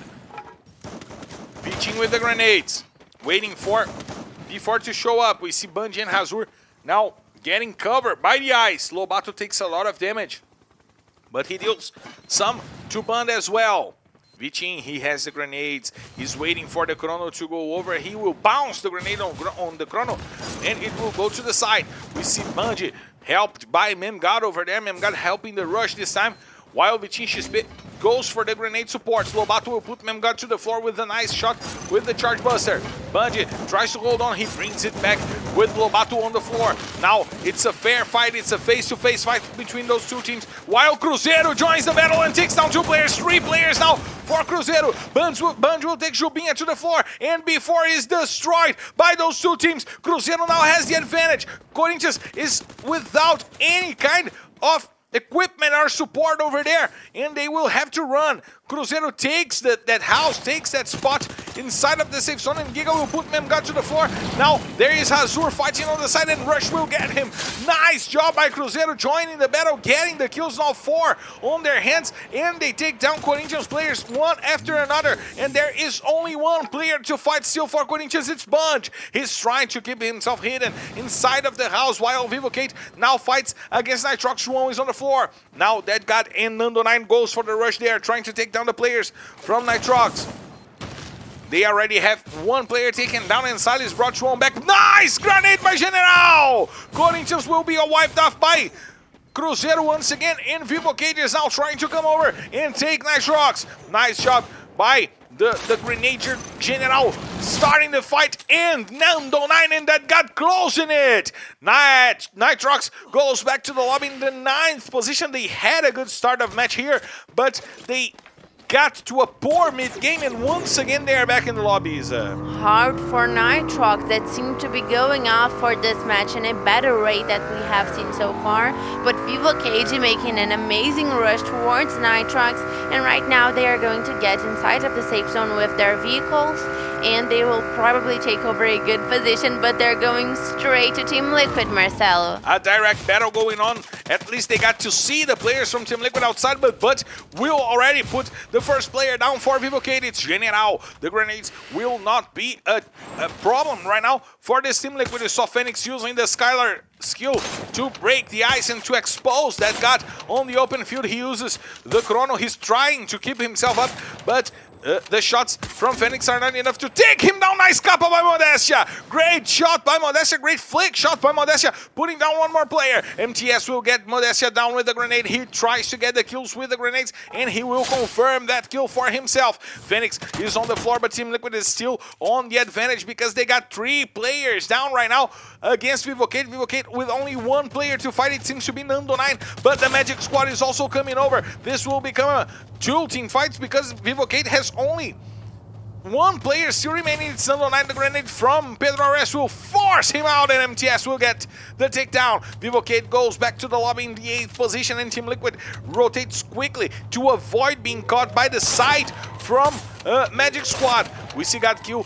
the one that is being targeted by Phoenix over there. It's a sniper fight, and Team Liquid chose not to get into this battle. It seems that they will try to rotate via campsite, not to engage against the Magic Squad without the advantages.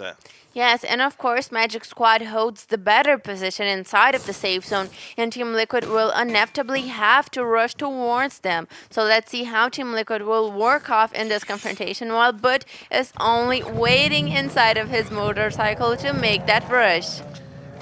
And the info on how Skylar works, he shoots a wave, a sonic wave ahead, causing damage to 5 ice walls in the range of 100 meters. It's a really strong skill right now.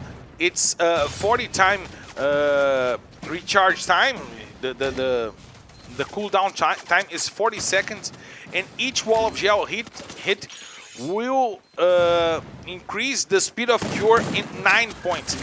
Now we see that finally Team Liquid is trying to go over, and they will be obliterated by the Magic Squad. They get the squad wipe onto Team Liquid, and they go back to the lobby in the 10th position. Now Netshoes Miners in a poor position. They just got destroyed by Tropa. Once again, Netshoes Miners going back to the lobby with no kills here in Purgatory. This explains a lot on their season right now, while we see Tropa now fighting against Liberty, the other team inside of the relegation zone that need to cross the bridge because the safe zone closed only to the center island, the main island of Purgatory. We see Pato now trying to get some shots out onto the 3. We see Drizzy and Davi also positioned by the start of the bridge to try to take out this fight. Yes, and of course we have Liberty and Tropa in bad positions because they will have to cross the island and they will have teams making the mark at them. But one team that is very good positioned is Magic Squad once again in a great position inside of the Purgatory map, while we have Los Grandes and Cruzeiro having to make the confrontation for the safe zone. Tropa will go down on the hands of Magic Squad once again. Got killed, doing an incredible job here today, playing like a madman here today. Is got killed. Trap tries to put the grenade down, but Juan will get him on the rush. Nice Mag 7 shot, putting down the player who is trying to get on the top of the standings list, the guy with the most kills in the history of LBFF in a single map. Cruzeiro now brings the fight back, puts 3 players from Los Grandes down, and now the rush is on to Fon. They will get the kill. 10 kills for Cruzeiro in this matchup. 3 kills on the hands of Giga. Now he has 4, and Cruzeiro has 10 kills to their hands inside of the top 3. If Magic Squad gets this booyah, this will be an incredible booyah as well for the leaders. They will open up a huge gap on top of their already great lead in the tables. We see R7 now taking part. A good job by Liberty, keeping themselves up until the top 3. Grenades out by Drizzy. Hype takes Rush to the floor, and he will get the kill on Rush. Giga also goes down, and there's only one player to fight for Cruzeiro. There's only one player alive. Davi is on the floor, but he will be quickly helped by his teammates. We see Bobs now trying to get closer. Godkill takes 2 players down. Amazing job by Godkill, while Cruzeiro goes down to the safe zone. Godkill wants one more. He already got 3 kills on his hands. He got 2 takedowns. If he finishes it off, it will be a 5-kill game for himself. And Bobs go over. Drax 6 down, and Godkill gets the last kill. So it's a double. Booyah! Magic Squad! Incredible game by the leaders. They got the fights in their best positioning where they could. And when the safe zone came to it, they were centered. They were well positioned. They had control, and they got the kills, Isa. Completely dominating the safe zone. Magic Squad showing why they are the leaders of the championship yet. So great game for Magic Squad. Godkill making a real good difference for the Magic Squad. And of course, proving that all castings are good for Magic Squad. And he is the MVP of the match with 5 kills. For the second time today. For the second time today. Magic Squad holding 22 points for this match. And it's just incredible to see how these guys are getting a ginormous amount of points here today, as we see Cruzeiro also with a good result on the 2nd position, and Liberty with the 3rd position, now opening up some gaps between them and Netshoes Miners, and probably getting closer to 0-0 Nation, Isa. Yes, and of course, Tropa now making a good irregular match. Vivo Cage was not able to get such a good match because they went off for Team Liquid early still in the Purgatory map. But of course, Cruzeiro getting so many eliminations, being able to make so many rushes, and one of the highlights of Cruzeiro, one of their strong suits, is really that rush, that amazing aggressiveness. They usually do very well when they are confronting another team, and look, we have it on the replay.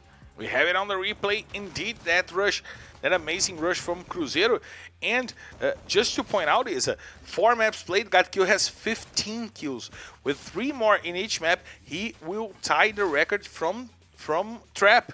So he is having an incredible day here today, before the 2nd best team of the day with no points, changing out the pace after 3 great first maps, but they are still on the top 2 here for the day. The best team of the day is currently right now exactly the Magic Squad. We'll be right back to bring you guys the standings and the last 2 maps of the day after a quick break, because the emotions are high and we need to keep that level up.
We are back live to bring you guys emotions of the 2 last maps of the day. We're heading to Kalahari and then we will be heading to Bermuda. But first we got to check out the standings to see what changed after the second purgatory map of the day. Magic Squad now 69 points ahead of Fluxo, but only 52 points ahead of B4. Nice lead by Magic Squad right now. They are in a great position to keep that fight, and now they tie Los Grandes as the team with the most booyahs in the season. They are already getting to they are in the second position for the most kills, and now they are tied in the first position for the most booyahs. So they are controlling not only the points, but the criteria for tie breaking, Isa. Yes, and of course we might see Magic Squad getting to 10 booyahs today. Let's check out, maybe they have a triple booyah. Do you believe that, Marcelo? Because I do.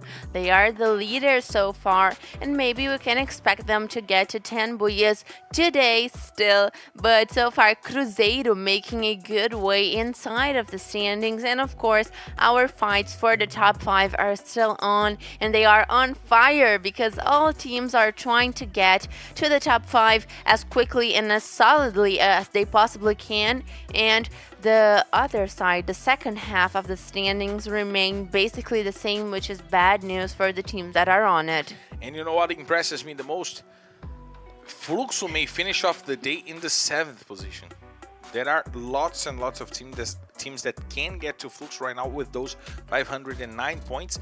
They might finish the day in the 7th position, a team that led for 4 weeks straight. Now they might be going under the top 6. Isa, your bets for this map? My bets I gave you for time this Kalahari map are going to be... Let me check out the full range of teams, because not all of them come to my mind at the same time. So sometimes I'm like, who am I going to bet on? Who's even playing today? They are ordered. You can check out the list in order. This is the Kalahari map list? This is the Kalahari map list. So I'm going to go with Cruzeiro. My great bet today is Cruzeiro. That is, to me, a team that has one of the most amazing and synced rushes in the whole LBFF. And of course, they are a team that we are having to be more and more aggressive each day. So I'm going to go with Cruzeiro. I am mentalizing. I'm going to go with Vivocade. Vivocade? I saw the future, and Vivocade will get highly the doubt booyah that. Here today. They are the 5th best team in No, Kalahari. I highly doubt that you saw the future. I saw the future. Oh, okay. The last kill, will happen with Nando 9 shooting down Juan from Los Grandes. That will be the last kill. Los Grandes will be the second position. If that happens, I'll drop literally all of my codes in the chat. But you know from where you're dropping, from the airplane, because we're clear to take off, so let's hit the skies! Ladies and gentlemen, from the flight, oh my god, R13D5 heading straight to Kalahari. This is your Captain Marcelo Ferrantino, and by my side, my co-pilot Isa invites you to loosen your seatbelts, fasten your boards, because it's time to drop, Isa! And we are on the 5th map of the day already. Can you even believe how fast we are going past today?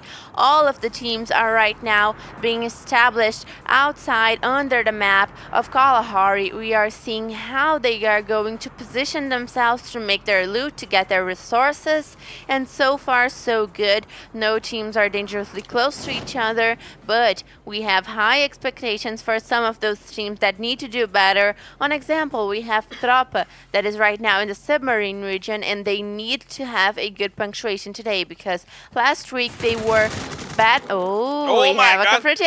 Team Liquid with the quick takedown on the players from Netshoes Miners. It was only one player that goes far away from his team, and he goes down on the hands of Boot that had the double vector to get the first blood on the hands of Team Liquid.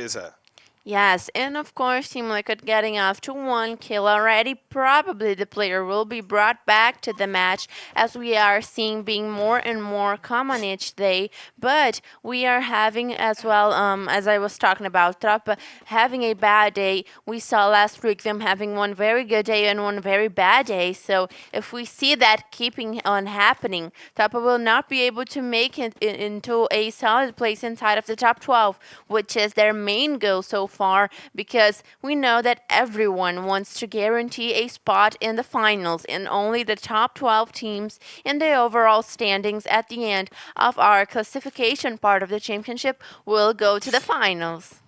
We see that Broilo was already bringing Field back into this matchup.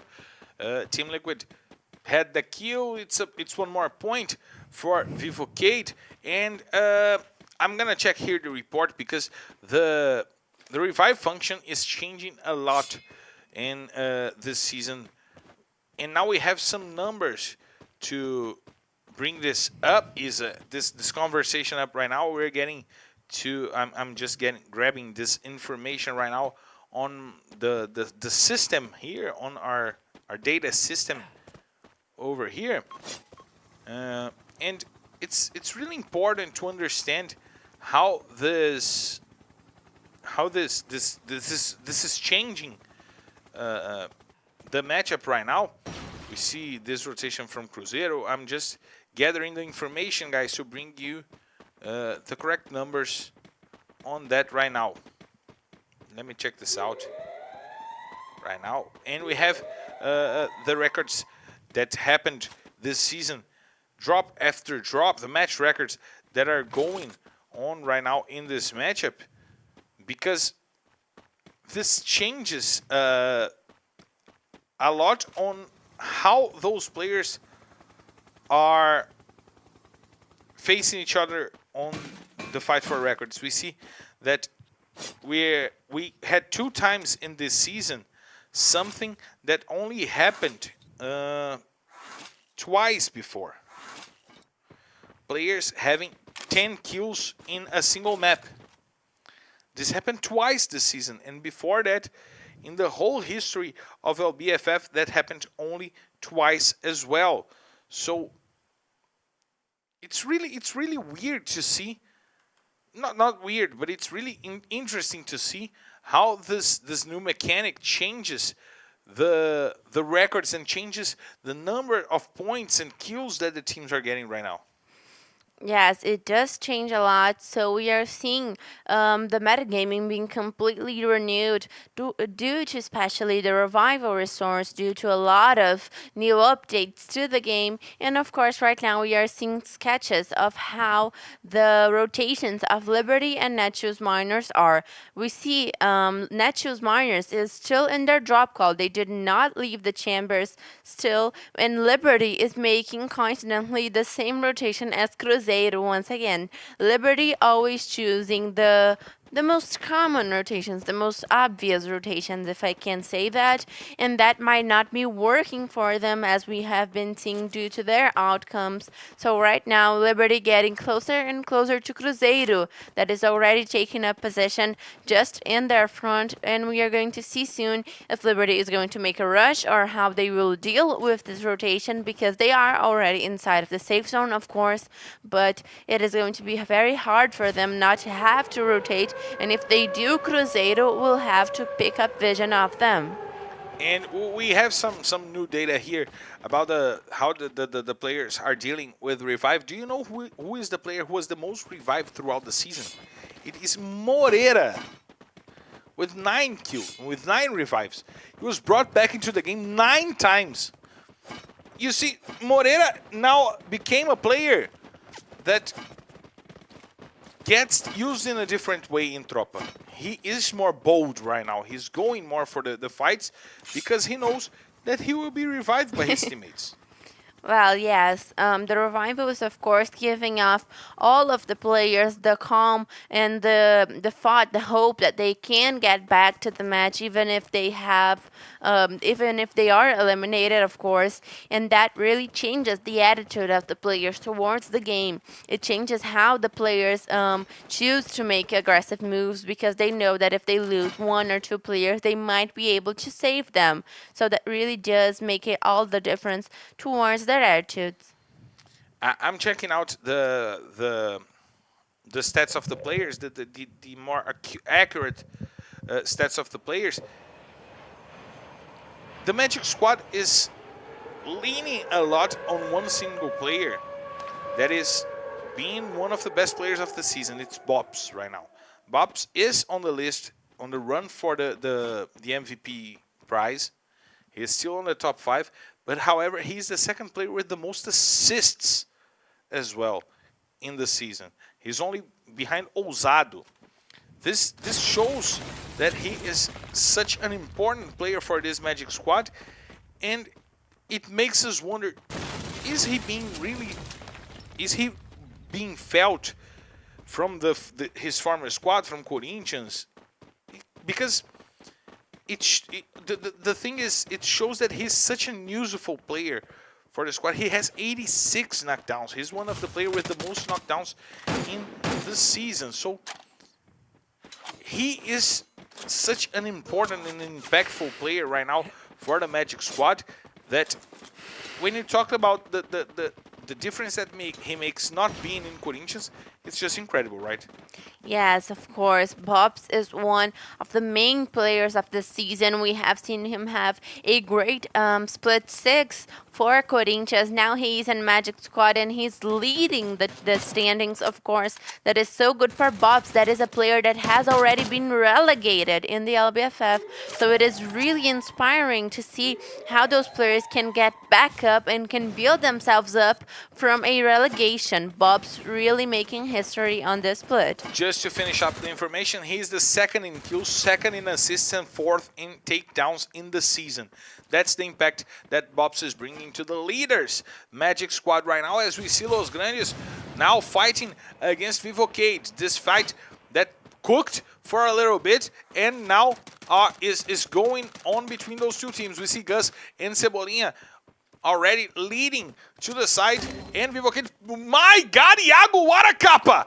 Iago just destroyed Gus from afar before he's joining that battle from the top down, and they have the best positioning possible to go for that fight.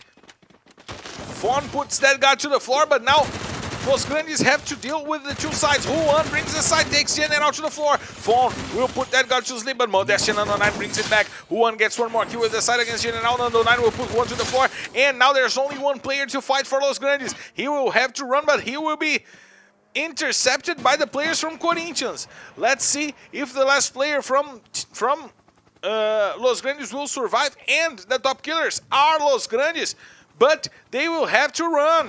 They will have to try to keep themselves alive. He will not be able to. Fawn goes down, and Los Grandes fall back to the lobby in the 12th position.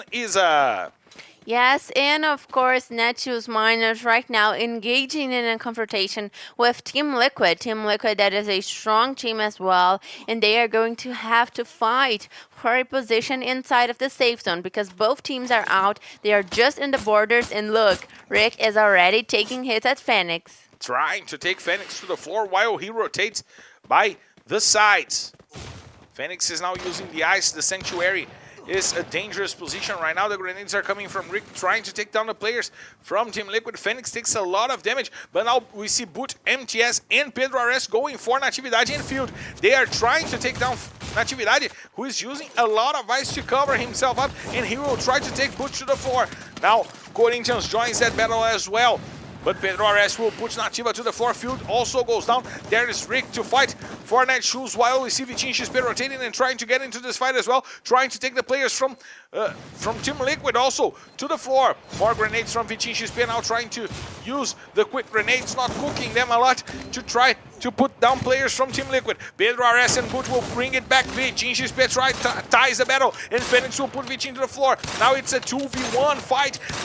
in favor of Team Liquid, and we'll get the takedown onto the players of Corinthians. 6 kills for Team Liquid. A great start for this Team Liquid squad in this matchup is Team Liquid, that is a team that we always see having those confrontations on the borders of the safe zone. And they usually win it, but they don't make it inside of the safe zone on time, which is why they suffer so much in regards to positioning inside of the match with punctuation.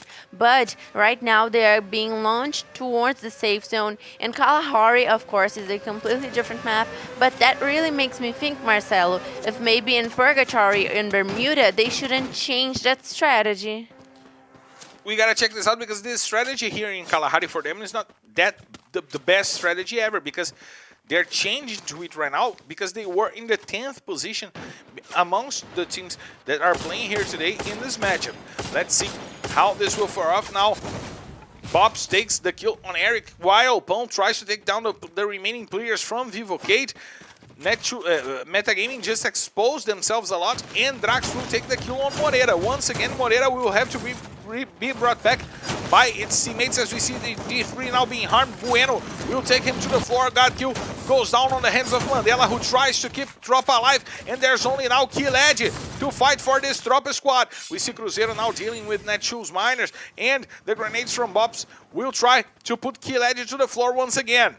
Now Killed tries to surround the house. He uses the grappling hook, he uses the Miranha, but now he gives information on his whereabouts to the players of the Magic squad. We see now Bobs rotating, trying to get to a good positioning. Bueno doing a good job with the help of Drax, and the shots now come out from before to get the players from Nitrox. The safe zone is getting smaller, shorter, and now force the teams to inside of that zone. 10 teams still up, so it will be a huge battle right now, Isa. A huge battle, so you better prepare your voice, Marcelo, because the I'm summoning the fat Eminem right now. Because the foundation area is completely crowded and the safe zone has shrinked completely towards it. So we are going to have Cruzeiro, Netshoes Miners needing to get inside of the safe zone, and a lot of confrontations happening at the same time as B4 is taking strong hits at Liberty, Marcelo. And Cruzeiro is taking strong hits on before. Vivocade goes down on the 10th position, and Cruzeiro is also trying to join that battle before. In a predicament, they will have to fight against Cruzeiro on the side, and with a lot of other teams. On the other side, we see Cauê taking the kill on God Kill. He takes the shot and puts down the player from the Magic squad. We see Eric trying to rotate, trying to find the spots to go and get the shot out on Bobs. Trap will put down 2 players, and before just be destroyed by Cruzeiro. Bobs finds the grenade and puts Mamute to the floor while Cruzeiro now faces Nitrox. We see Trap trying to get information, trying to get the sight on the players from Nitrox. Salles will put Rush to the floor, but Trap brings it back. Nice shot with the Woodpecker. Nice Kappa putting down the player from Nitrox. Grenades from Team Liquid also entering the fight against Metagaming. Now putting Cauê to the floor. Mamute also goes down, and the players from Magic Squad want to rush, but Butch will put them down, forcing them inside of the house. Team Liquid want those points. They don't want to lose it to Magic Squad. We see Pedro fighting against Metagaming while we see the other fight goes on. Team Liquid really split, but now Liberty comes over and takes down Butch and MTS. Now a dangerous position from Team Liquid. They caught too much attention, and Liberty opened up against them. Nice day by Liberty here today. We gotta point out, they are indeed fighting to leave relegation zone. We haven't seen Team Liquid that eager as we see right now. And Drizzy will get a kill on Pedro RS. Nice job by Liberty, getting now 4 kills onto their hands. Hype, Drizzy, and Davi are trying to rotate. Trap is trying to hold them inside of that amount of ice. Meanwhile, we see Magic Squad trying to take down the peaks onto the players of Cruzeiro. We see R7 and Trap and Rush now getting together to go for the rush against the 3 players from Magic Squad with the support of Giga. We see Eric trying to get to a better positioning to keep Metagaming alive, while Rick is still fighting for Netshoes Miners' life. Wally goes to the floor. It's a 3v1 fight on the bottom of the hill, and now we see Giga also probably helping Rick without knowing. He wants the points for Cruzeiro, and he's shooting down players from Nitrox, and Nitrox will go down on the 6th position. And the rush from Magic Squad is now taking down the players from Cruzeiro. Hey, they are in a good position to go for the triple booyah, but they only have 2 players remaining in the center of the safe zone. Liberty is now in an advantage of numbers, and Eric will take Netshoes Miners back to the lobby as we see Giga and Trap splitting to keep Cruzeiro alive as Magic Squad takes the center of the safe zone to fight against Liberty. We see Giga, he rotates, he tries to get a good position to fight, he tries to get the sights on the remaining players of this matchup. Bueno will put Rizzy to the floor, but Hype brings Drax to the floor, and Magic Squad will go down. Grenades from Trap now trying to take down the players from Liberty. Liberty with an amazing position to fight for the booyah, which would be an important booyah for them in the run against the relegation. Now we see Trap grenading against the players from Liberty. Some shots are out. tThe is inside of the house while Giga tries to force him inside. And Metagaming still have 1 player remaining in this match. It's Eric. He's a smart player and he's trying to keep his team alive. Giga will put Hype to the floor and Drizzy brings it back, sends Trap to the floor. It's a mano a mano. Eric now shows up and it's a 3-team 1-player fight while Giga gets the confirmation of the kills on the players of Liberty. It's a 1-player per team fight. Eric brought Metagaming to a spot where he can win this matchup. He goes for the center. He gets the kill on the first player. Giga's on his side. What a match! What a booyah! Great booyah! Metagaming! The smartness from Eric pointed and counted for this Metagaming squad. He kept himself hidden until only 1 player from each team remained, and he got to the center of the safe zone, forced himself in, and finally got the good result that Metagaming needed here today, Isa. Metagaming rising from the ashes and gaining 1 more booyah in the Kalahari map, and Eric really made it all the difference for Metagaming. Won those 2 individual fights against Giga and the other player, and he was able to guarantee this booyah for Metagaming that is right now with a great punctuation inside of the match. But we can't not talk about Cruzeiro, because Cruzeiro made an exceptional amount of eliminations, even with less players than they should have.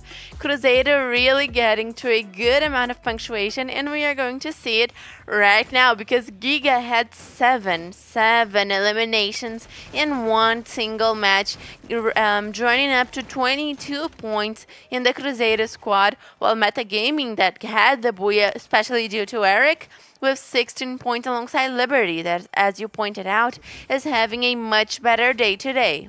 And Cruzeiro with 13 kills to add up to their 9 points in the 2nd position in the booyah list, but Metagaming had only 4 kills because they were left with only Eric for a long time, and Eric just survived. He played survival mode and went to the end of the game. Liberty 16 points, also a great job, 8 kills for themselves in this matchup, way higher than we are getting accustomed to see they do, and no teams with no points. So an important game here for a few teams.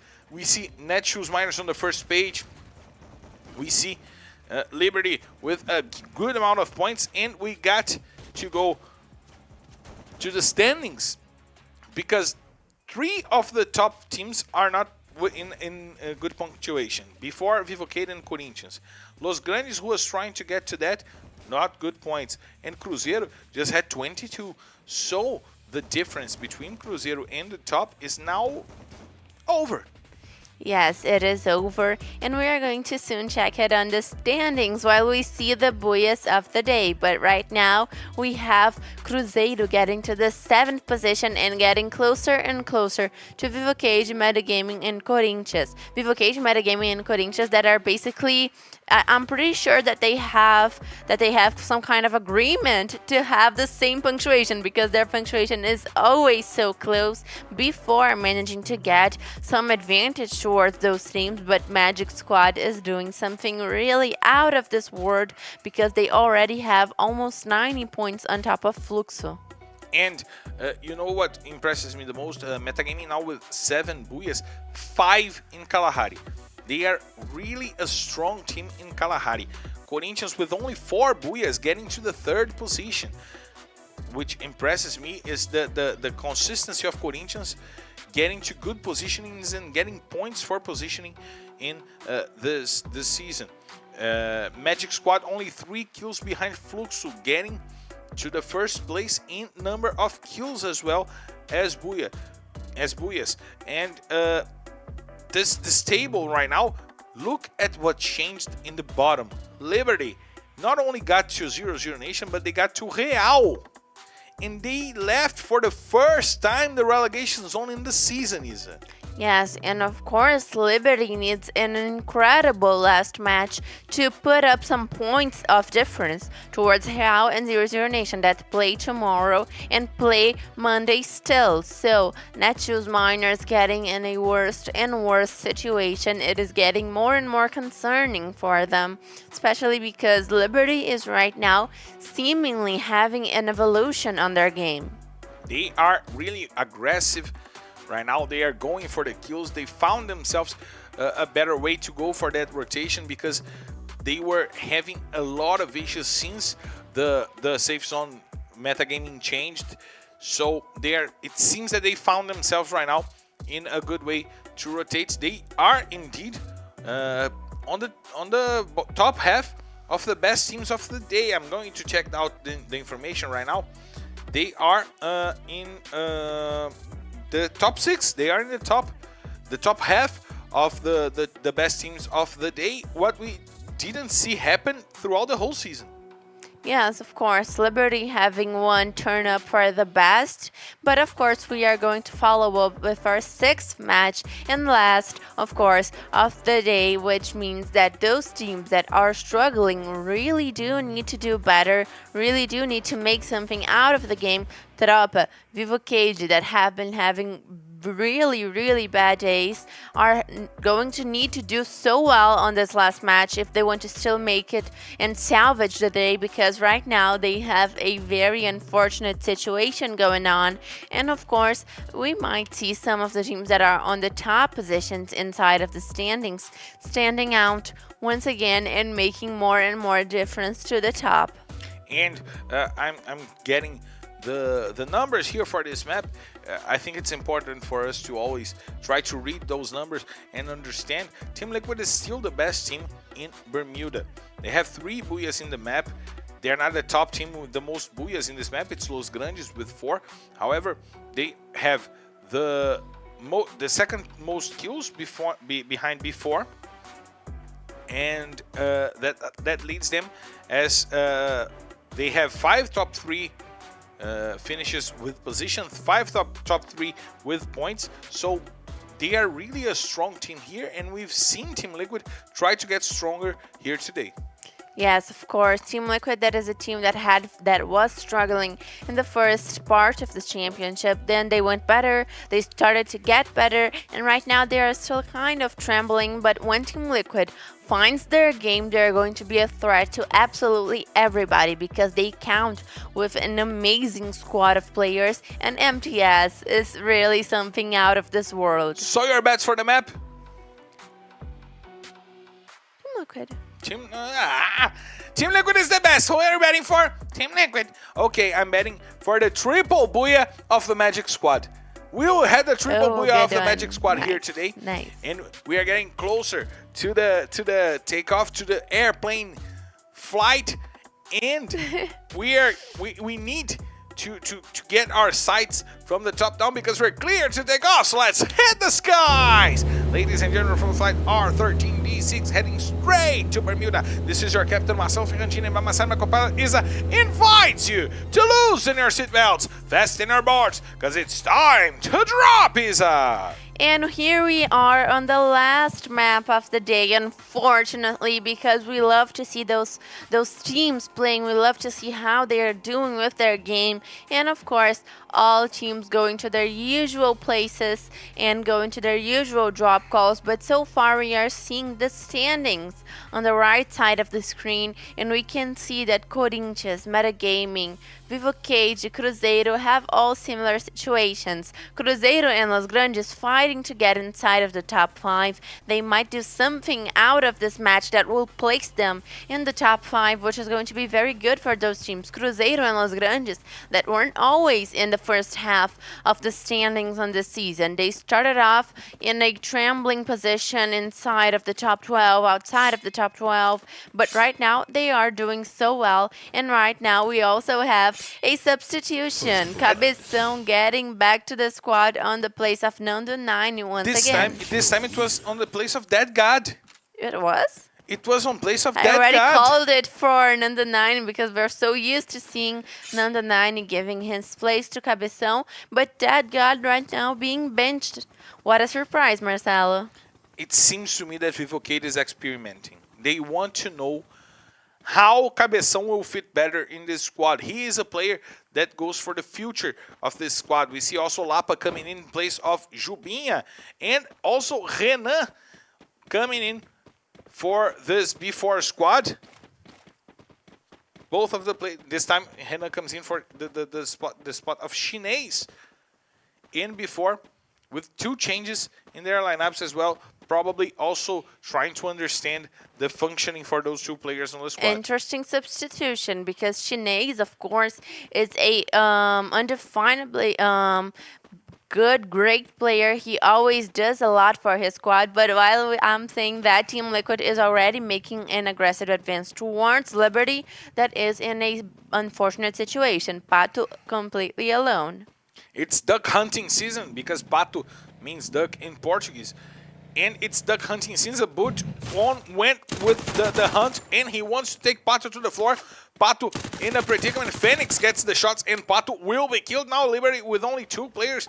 After a good day, they might be left off in the last position for this matchup. We see MTS rotating. He wants to go after David Trapp. Also went to the floor, but he was brought back by Cruzeiro. So let's check out how this will happen. Yes, let's check it out, because right now Team Liquid seems to be trying to get out, to get in, to get the complete full squad wipe on top of Liberty, but they are going right back to Mill, and they already have 3 kills on Liberty. Liberty that, as we were saying, have had a better day today, but we did not see enough from them to get them in a good position inside of the standings. Liberty today, to make a really good day, needed to be with a solid difference from the teams that are playing 2 days still. So right now, Drizzy making the save for all of his teammates, and they are going to be right back into the game. But of course, their loot, their rotations are going to be very much delayed by this situation. And Cape Town is a usual drop call for Liberty. They are getting to that spot right now. It seems to me that Team Liquid went after Liberty to get some kills, isn't it? Yes, it does seem like that. And Team Liquid is a team that, as I have said before, has been very aggressive. Not very aggressive, but when they choose to be aggressive, they are almost always successful. They are a team that has a good rush. MTS is a monster with his grenades, but is a monster with any weapons that he takes over in the rush. So we see Team Liquid as a very strong team in that aspect, but we usually don't see them really pursuing confrontations. They usually kind of pursue rotations and to get inside of the safe zone in a much later timing inside of the match, which is why they don't get so much involved in confrontations. But they are very strong, and now they chose to make some kind of advance towards Liberty. They got the eliminations, and let's check out soon where they are going to stand in the map. The first safe zone is closing out. While we see Liberty taking out some ammunition over there, some ammo for them to go for the late game. We see Davi looting. He still has all the time in the world to loot Cape Town. This gas still doesn't hurt a lot, so they will be at ease to go for the late stages of the game. But we gotta check out where the next safe zone will close out to, and probably some teams already preparing their radio to go for the information. We see Vivocade now trying to get Metagaming. Metagaming, who is not having a good day despite the Booyah in Kalahari in our last map. They are still not performing that well, and Vivocade also not having the best day that they possibly could, is it? Yes, and Vivocade that right now can choose to make this confrontation with Metagaming, and they seem to be advancing. So let's see if Vivocade is able to completely wipe Metagaming, or if it's going to be the other way around, because Metagaming just came from a Booyah, and Vivocade really needs a better punctuation to salvage this day, because they are on the bottom punctuation in the day. Now, the shots from Nando9 trying to find the players from Metagaming from a good pixel, but now forcing themselves out of the house because the rush is coming over. We see General with the grenades, finding Kawe and getting to the floor, while Modestia rotates, tries to bring Pão to the floor, and Pão on the floor is not a good thing because food on the floor is not a good thing. And he will take Eric as well. Now there's only Mamute to fight, and Metagaming will be obliterated by Vivocade. They go down on the 12th position, no points for them. From Booyah to bottom, Metagaming. Yes, and Vivocade getting that squad wipe and going for one good match in Bermuda that we know that it is a strong map for them. Vivocade really knows how to work well on Bermuda, so let's check out what they are going to do, because B4 is making their rotations with cars, which is something that we don't always see from B4. In fact, it is pretty rare for B4 to take up cars, but Netshoes Miners was just around the corner and we will have a confrontation. Rick tries to use the grenades to take down the players from before, but he finds only a few of them and gives some damage, but no takedown for Netshoes Miners. Shoutouts to Yara Costa Souza, to Nikhil Dilarwar, and Yan Yan over here, participating here with us on the chat, waiting in this last map of the day. As we reach 8 minutes and only one team was wiped out already, but the fight is on between Netshoes Miners and before. We see Field and Rick rotating. Natividade escapes from a grenade, and now we see Lobato coming over with the car, trying to take down the players from Netshoes with the car. Field now rotates, he tries to find a good spot. Natividade is by his side. Lobato will put Rick to sleep, and now he is sided by Broilo and Field. He will put Natividade to the floor as well. Field brings it back and sends Renan to the floor. Napa puts Broilo to sleep, and now Iago brings Natividade, and the Netshoes Miners will be destroyed. No points for them, and they are back in the lobby in the 11th position, which is not good for a team trying to get away from the relegation zone. Sadly for Netshoes Miners, we are getting more and more accustomed to calling off their completely wiped inside of the match so early. So before right now going to have a much more calm rotation. Of course, only one car survived from this confrontation. So Iago and Lapa are going to have to go by foot towards their next position, but they found another car. Well, that is fortunate for them. They found another car, and right now let's check out what they are going to do next. They're waiting for their partners, but we see once again the substitution in the screen. Renan getting in the place of Chinese, that is their usual grenader. So before still doing very good, even without Chinese, that is such a strong player, which is a very good sign for before. It means that the team is stable. But on the other side of the map, we already have more fights going on, Marcelo. More fights going on. Corinthians and Liberty right now going at each other. We're seeing the safe zone getting closer and closer to be on their edge, as we see Bungie now trying to rotate. Hazur will be on the floor while Vitinho XP tries to come over, and the safe zone closing out to the east of Plantation and to the west of Riverside, to that new bridge, to that new space we have over there. And now we see Liberty going away and back to the lobby, destroyed by Corinthians. 1 point for Liberty after a good day here. They go back to the lobby in the 10th position, and Corinthians just destroyed, just obliterated this Liberty squad, Isa. Sadly for Liberty, because they really needed the extra points, while Corinthians, that has been having a regular day, is now with 4 eliminations and a tricky position inside of the safe zone that is mostly dominated by tThe.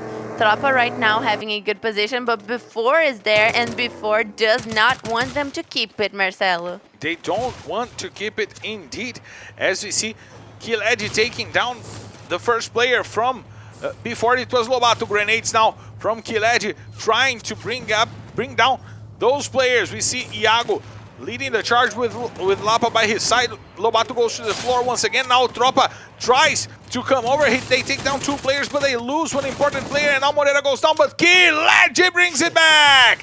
He sends Before back to the lobby in the 9th position, while we see Corinthians now trying to take down the players from Cruzeiro actually over there. Memgad puts Salis to the floor. They want to avoid Nitrox from coming downhill, because that would be a tough fight for them to be on the edge right now. Yes, it is, and Cruzeiro holding a good position towards Corinthians. Corinthians that right now is going to take hits not only from Cruzeiro, but also from Nitrox. And the safe zone has gone completely towards the water, the river, in between Mill and the rest of the map that divides the map of Bermuda. So let's check out how those teams are going to fare off, because this safe zone is basically completely open.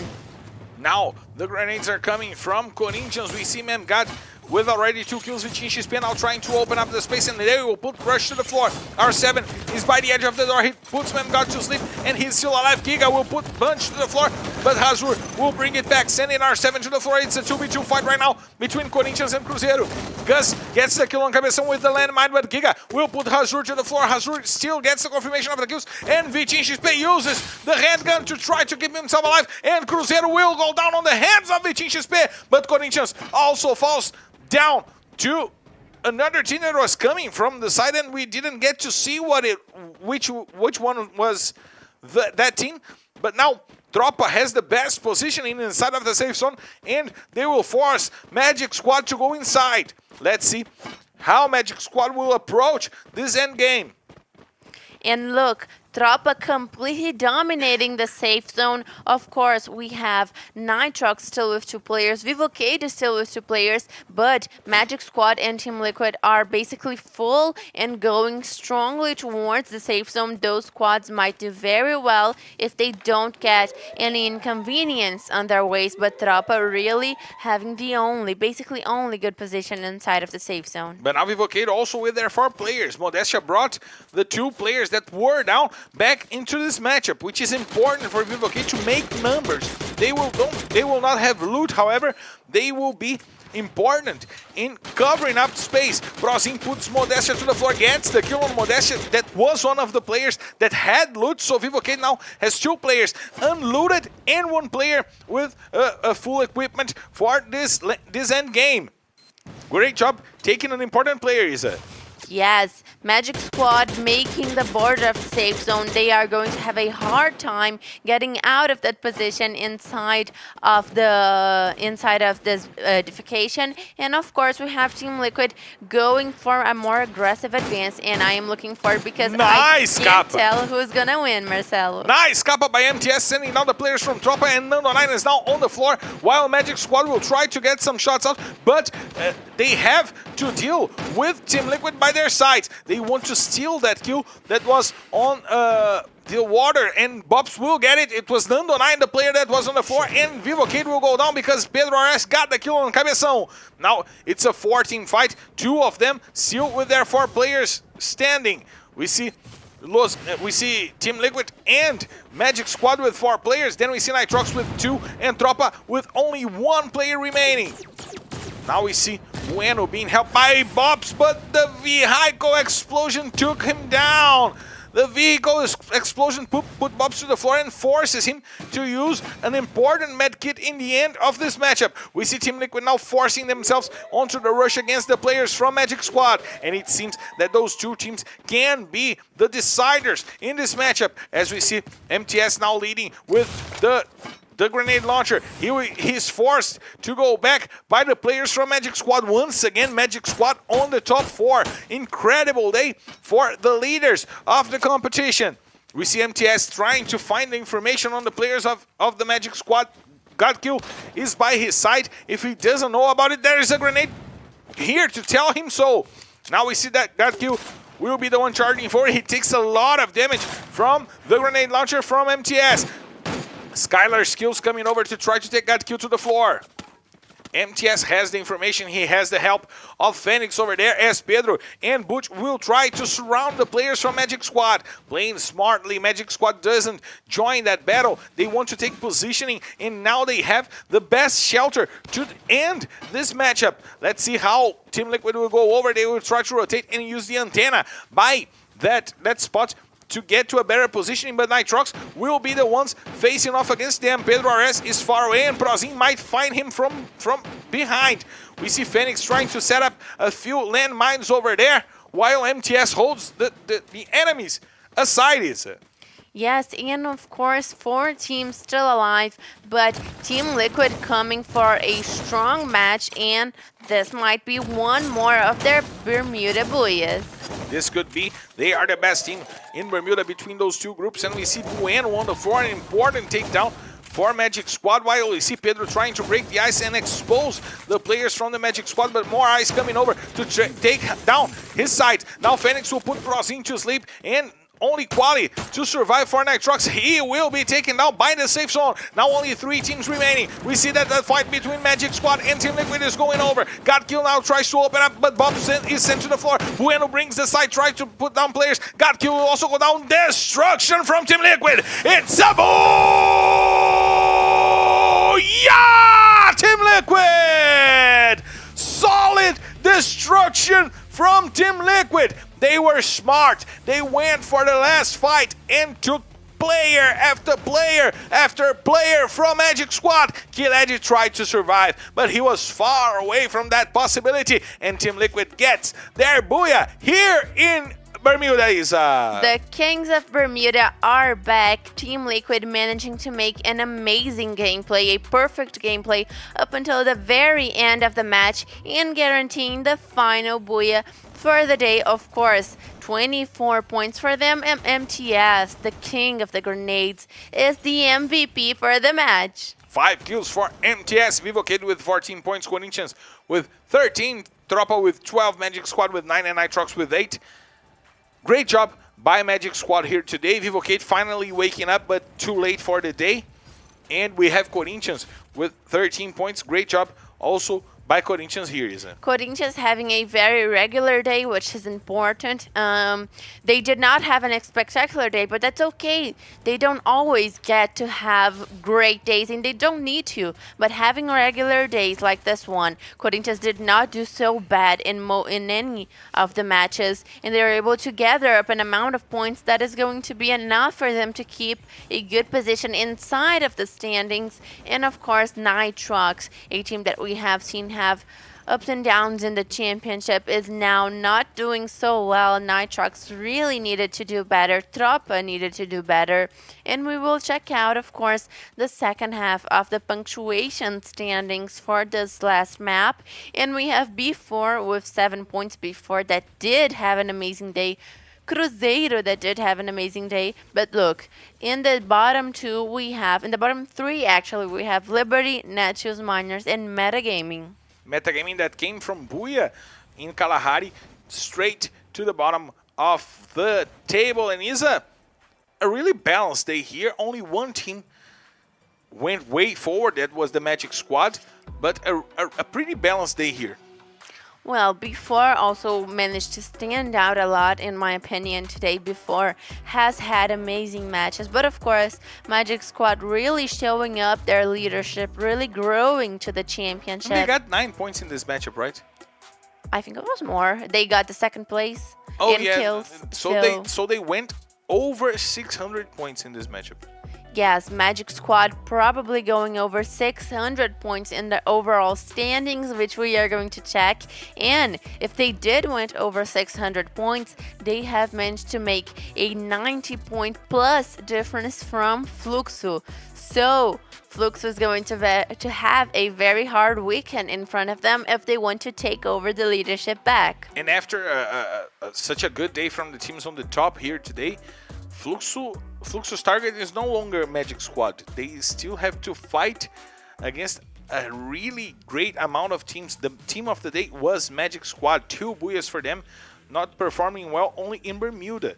But those 2 other maps are being controlled by Magic Squad. And look how many kills Godkill has managed to get. He had 15 kills in the 4th map. Of course, he did not get any kills in Kalahari and Bermuda, which was unfortunate for him because he really could go for a great amount of kills, for a 20 kill, for a record even, because he had so many kills. But the MVP of the day is Giga with 17 eliminations. Look at the amount of damage from Giga. Oh my god. He's a player that supports well and gets the kills. 3 assists for him, but 8,750 damage is just incredible. Crazy amount of damage, crazy amount of kills. And let's remember that Giga plays side by side with Trap, who holds the record for the most kills in one single round. And look at that, the highlights of the day.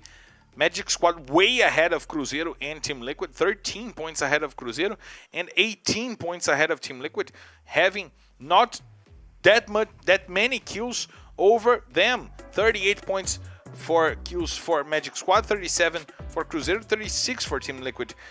So the consistency on the top of the standings for Magic Squad is what made them get to 600 points, isn't it? And look how pretty it is, such a round number. 600 points for Magic Squad, the very first team to achieve that punctuation in the 7th split of the LBFF. And look, the standings are very competitive in this point. We have before Corinthians, Vivo Cage, and even in a very even punctuation, Metagaming in Cruzeiro and Los Grandes also very close in punctuation. So the teams in the Group B that are going to be playing tomorrow are going to have a lot of work cut out for them, because Fluxo, Black Dragon Vasco, and God Unidas really need to make a stable place in those standings that are getting more and more competitive. But of course, some of the teams on the top will also be playing here tomorrow. And it will be a tough day for Fluxo, for BD Vasco, for God Unidas, as you pointed out, Isa, because not everyone will be there waiting for them to get those points. However, we still have to check out the kill leaders list, because things could have changed here today, and we got Giga with 17 kills, which is an incredible amount. We had MTS with 16, and we have Iago reaching the top 5. Iago was not here today to start the day. Neither was Viching, if I'm Neither was Viching XP. Neither was Indeed. Neither was Viching XP indeed. So 2 new players showing out their faces, and Bops getting closer to see us. 13 kill difference still, which is a great difference, knowing that Cias will be playing tomorrow. And on Monday. And on his bad day, Cias has a minimum of 6 kills, so... It's tough indeed to get to Cias. And Isa, once again, great being by our side here to bring LBFF all around the world. Great being by your side, great being by you guys' side. So thank you so much for being here for one more broadcast of our amazing LBFF, the highest level of the Free Fire competitive scenario, as we like to call it here in Brazil. Thank you so much. See you guys tomorrow. And don't forget to follow us at FF Esports BR. Don't forget to follow me at Marcel Ferrantini and Isa at Isa13X. And of course, we'll see you tomorrow at the same time here in the same channel. We're waiting for you. Thank you guys for being here, because it's time to drop. I see you tomorrow.